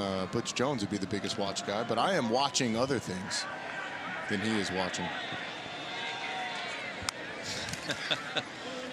Nice. Straight ahead, and Kieron Crawford bottles up Smothers. You know, it's an Oklahoma team that, because of the cancellation against Georgia, they're supposed to play Georgia this year and next year because they're joining the SEC. That series got canceled. So the run-up significantly easier than they're accustomed to in the preseason. And so it's going to allow this team to kind of find its footing with some margin for error before they jump into Big 12 play. I don't know that they even imagined it would go this well today, though. Pop pass driven backwards, and the tackle for loss all the way back near midfield by Flowers, bringing down Petaway. The schedule, as you indicated, SMU next week. Road trip to Tulsa, which is certainly going to be interesting at Chapman Stadium. The Big 12 opener in 2023. at Cincinnati. Nippert Stadium will host a Big 12 affair with Oklahoma in town. And Scott Satterfield as the head coach.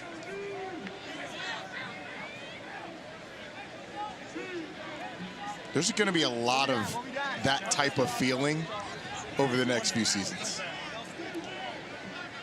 This team hosts this team in this conference. Late flag comes in.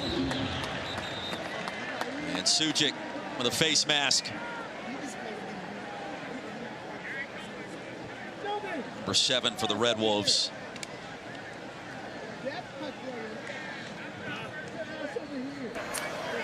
Personal foul, face mask, defense, number 7, 15-yard penalty added to the end of the run. Automatic, first down. Now, Butch Jones will have plenty to talk about with his team after this game, and we mentioned their next contest against Memphis a week from now. In Stony Brook, the competition gets more manageable. Sujic just ripped that helmet around. We've yet to see an Oklahoma punter this afternoon. We expected to see Josh Plaster. Luke Elzinga could also factor into that mix. But it's been that kind of afternoon when we put up 66 points. Smothers was flattened for gain of a couple. Etienne with the stop. Over on ABC, you've got Boise State and Washington getting ready. It's a 3:30 Eastern kick up at Husky Stadium in Seattle. And the Duke's Mayo Classic later this evening. Is Roddy Jones ready to suggest an upset with South Carolina, slight underdog against North Carolina in Charlotte at Bank of America Stadium? No, I think North Carolina wins that game, despite the incredibly egregious fact that Tez Walker not eligible to play in that game with his second-time transfer waiver denied. Drake May is the best quarterback in that game. I think that defense under Gene Chizik, you look at the gross numbers and you're like, wow, that defense was terrible. Look at the ACC numbers, though, and it was much better than it was early in the year. Gene Chizik in his second year back at North Carolina calling defense for Mac Brown. I think that defense takes a step forward. I like North Carolina in the game. 7:30 ABC tonight, even without Tez Walker, which to me is egregious from an NCAA perspective. He should be granted eligibility. One more appeal will be heard next week after another appeal was denied this past week. Hicks goes straight ahead. That'll be a first down. The Tez Walker situation is just one that is hard to explain, and that could benefit South Carolina tonight without having that explosive wide receiver for the Tar Heels.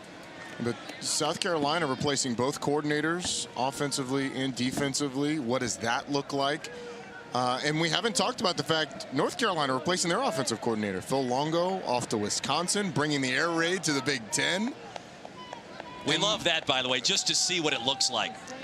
I think there's a thought that it's going to be wide open and throw the ball all over the place. I think Phil Longo may have 2 guys rush for 1,000 yards this season. He did it at North Carolina with Javonte Williams and Michael Carter. Here comes another face mask infraction. Denard Flowers brought down Hicks the wrong way. But I do think Chip Lindsey for that North Carolina offense is going to bring a physicality.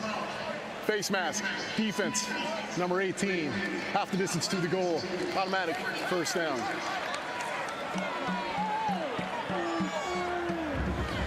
Now the penalty is starting to mount up on Arkansas State, and I don't know that I've seen numbers that match up in that way. OU's got 36 first downs in this game.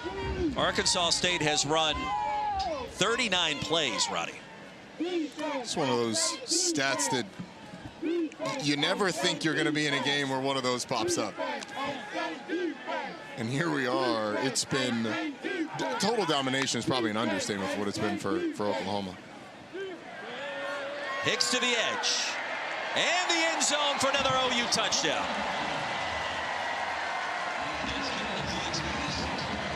Caleb Hicks scores his first touchdown.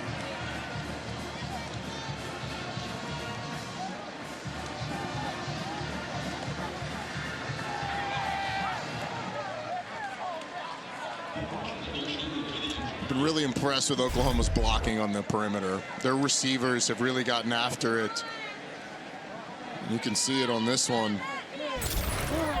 Body on a body, then speed gets you there to the end zone.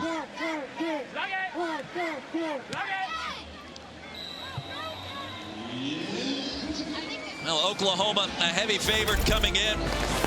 Sooners have put up 73 points.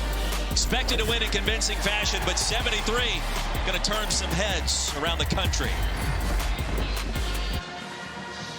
Welcome back to ESPN College Football, presented by Zales. 73-0.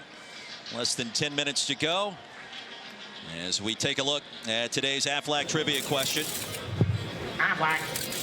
Oklahoma has 4 of the last 6 Big 12 Heisman winners.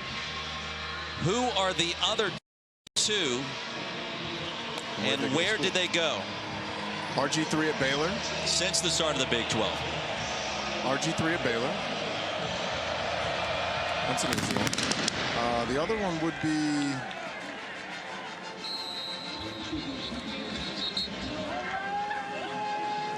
Getting tripped up on the other one. I'm thinking. Rashawn Salam at Colorado. Would that have been pre-Big 12? That would have been the Big 8. It would have been a Big 8. Ricky Williams, Texas. Boom. Of course. Easy. Well said. Yeah. 1998 broke the record. Amazing. Yep. Unless there's one in there that we forgot. The last 2.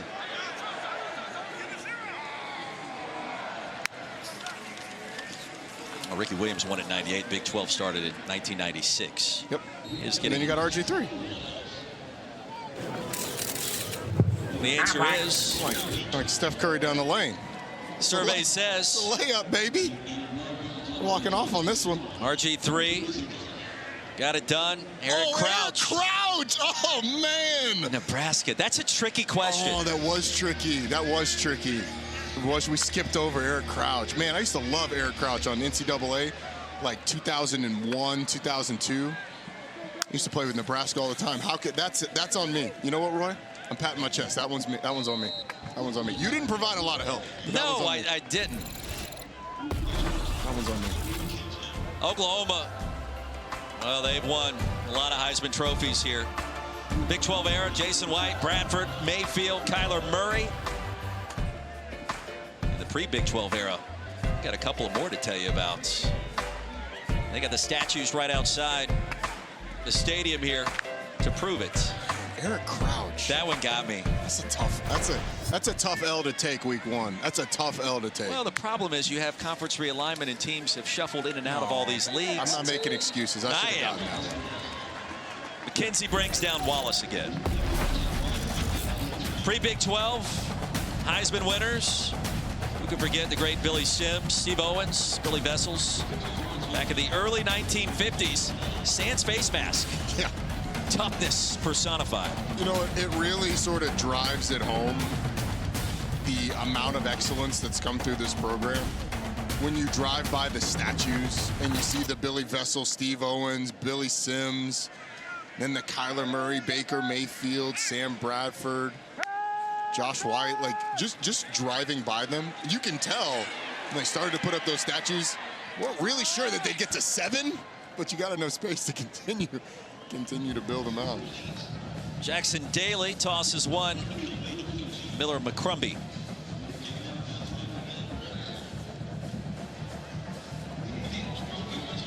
Is that Jason White with the Heisman Trophy for Oklahoma?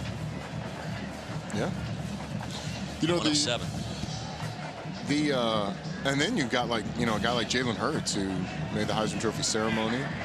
Certainly had a good enough season for Oklahoma to win it. How incredible of a career has he enjoyed? Oh, unbelievable, man. After what happened in the national championship and the new contract signed with the Eagles. I mean, he has turned out to be one of the best players in the National Football League.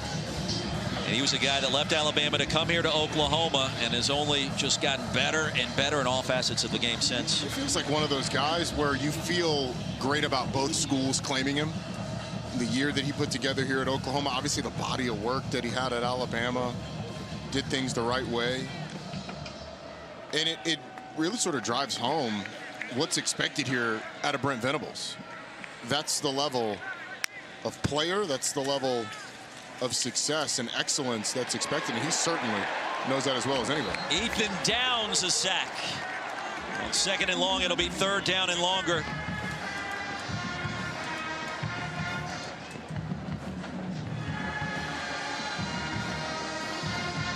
Six tackles for loss today by this Oklahoma defense, and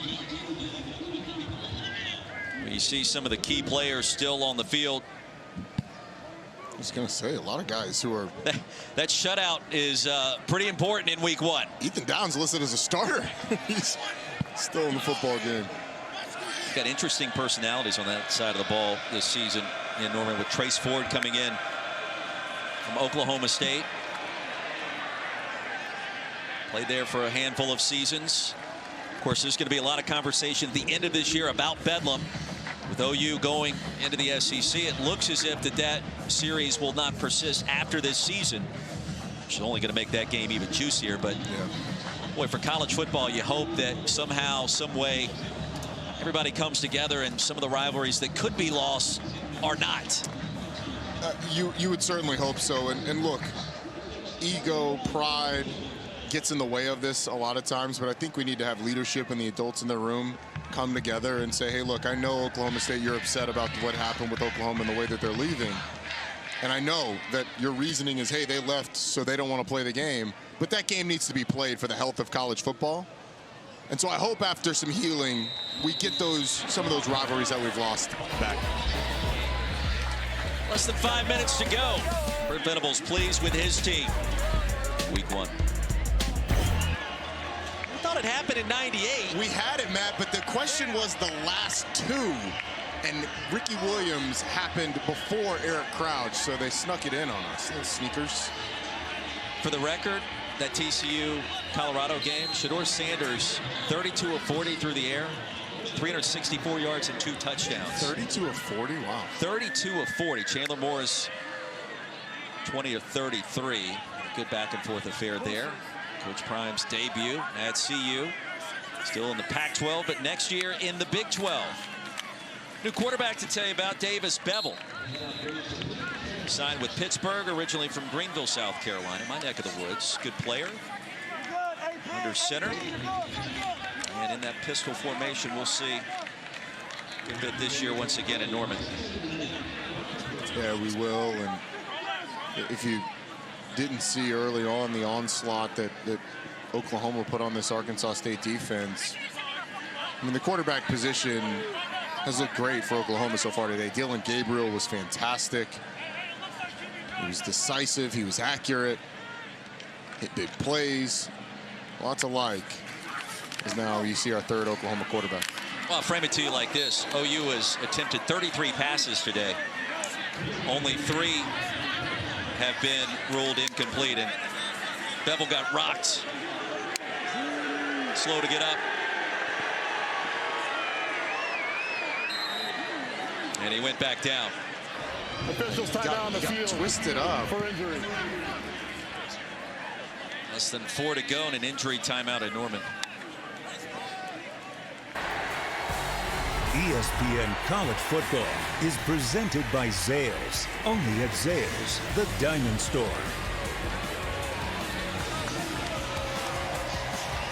Now back in Norman, Oklahoma.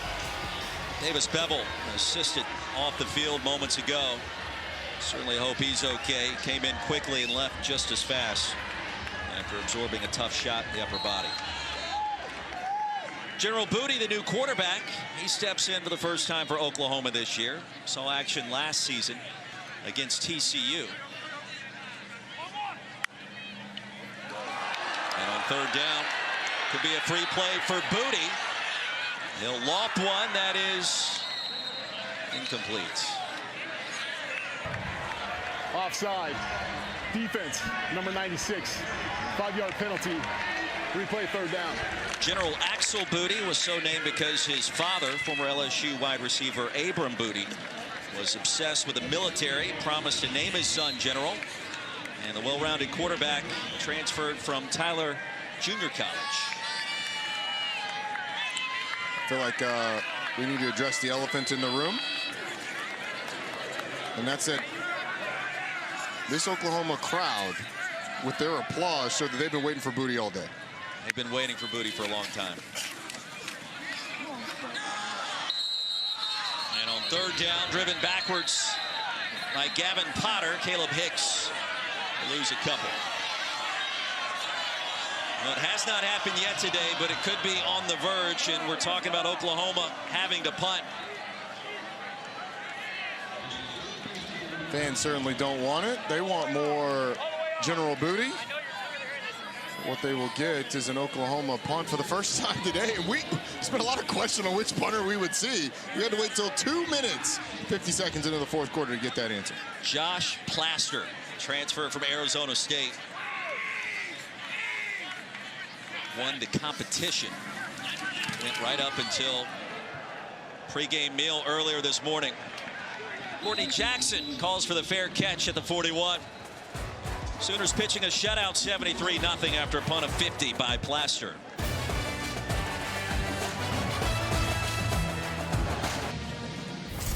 Big start for Oklahoma, leading Arkansas State 73-0. Less than 3 to go. Roddy Jones, Roy Philpott, Taylor McGregor as we take a look at today's road test. Brought to you by Goodyear. And on the road, dare I suggest, it looks manageable for Oklahoma this year, Roddy. The schedule as a whole looks manageable for Oklahoma, especially in the Big 12. No Texas Tech, no Kansas State on the list. You get a road trip to Cincinnati. Cincinnati picked at the bottom of the league. You go to BYU as well. Now, it's at altitude, and Lavelle Edwards Stadium can be tricky. But overall, it's the type of schedule that Oklahoma should be looking at and thinking, we got a real shot. Give me an over-under after watching today and understanding the schedule does get tougher in league play, but I think in your opinion, based off of how you and I have interacted this week, your expectations is that this should be a team this year that's built and constructed to win at least 9 games? This is a 10-win team. I think if you lose 3 games on that schedule, I don't think that, especially with the way TCU looks today against Colorado, I think 10 wins should be doable for this team. It should be the expectation going forward. What's the Twitter handle, or the X handle, rather? Roddy Jones 20, man. There it is. Hey. Honestly, it's taken me a lot to not go 11, to be honest with you. Like, that Texas game is the one. Now, I understand things can happen, but this team should win 10 games. Well, that score last year in the Red River rivalry remains with this team to this day. The offseason workouts tailored around what happened last year in Dallas and the expectation that will not happen again this season. 90 seconds remaining. Year 2 for Brent Venables, off to a great start. SMU next weekend could be interesting. SMU with Brett Lashley and the good job he's done. SMU opened up with Louisiana Tech, and was up big at halftime, putting up some points. It's going to test this Oklahoma defense, because Brett Lashley. Defense number 93 in the neutral zone, causing the offense to react. 5-yard penalty, 3rd down. Brett Lashley's as good as there is, or is as good as anyone in the country at designing ways to get guys open. He tests your eye discipline, is going to test you from a formation standpoint. So it will be a different challenge for this Oklahoma defense, let's just say.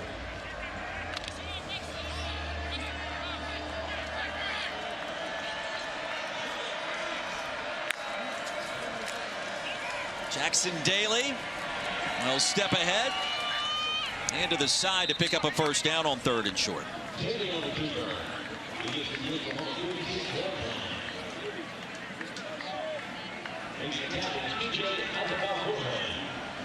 And the lead prospect, 5-star defensive lineman with the tackle. Eddie Bawura. PJ with that previous stop, and Kobe McKenzie. Tackle here as time winds down on an impressive afternoon in many different ways for Brent Venables. And after a 6-7 season, this is the type of start that really puts the world on notice, the college football world. Brent Venables and this Oklahoma team are going to be a force this season.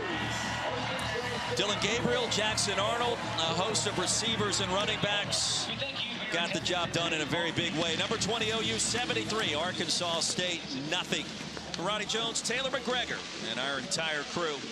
Roy Philpott saying thanks for watching. We'll send you back to the studio, and a big afternoon of college football continues. Good afternoon to Matt Berry, Joey Galloway, Coach Mullen.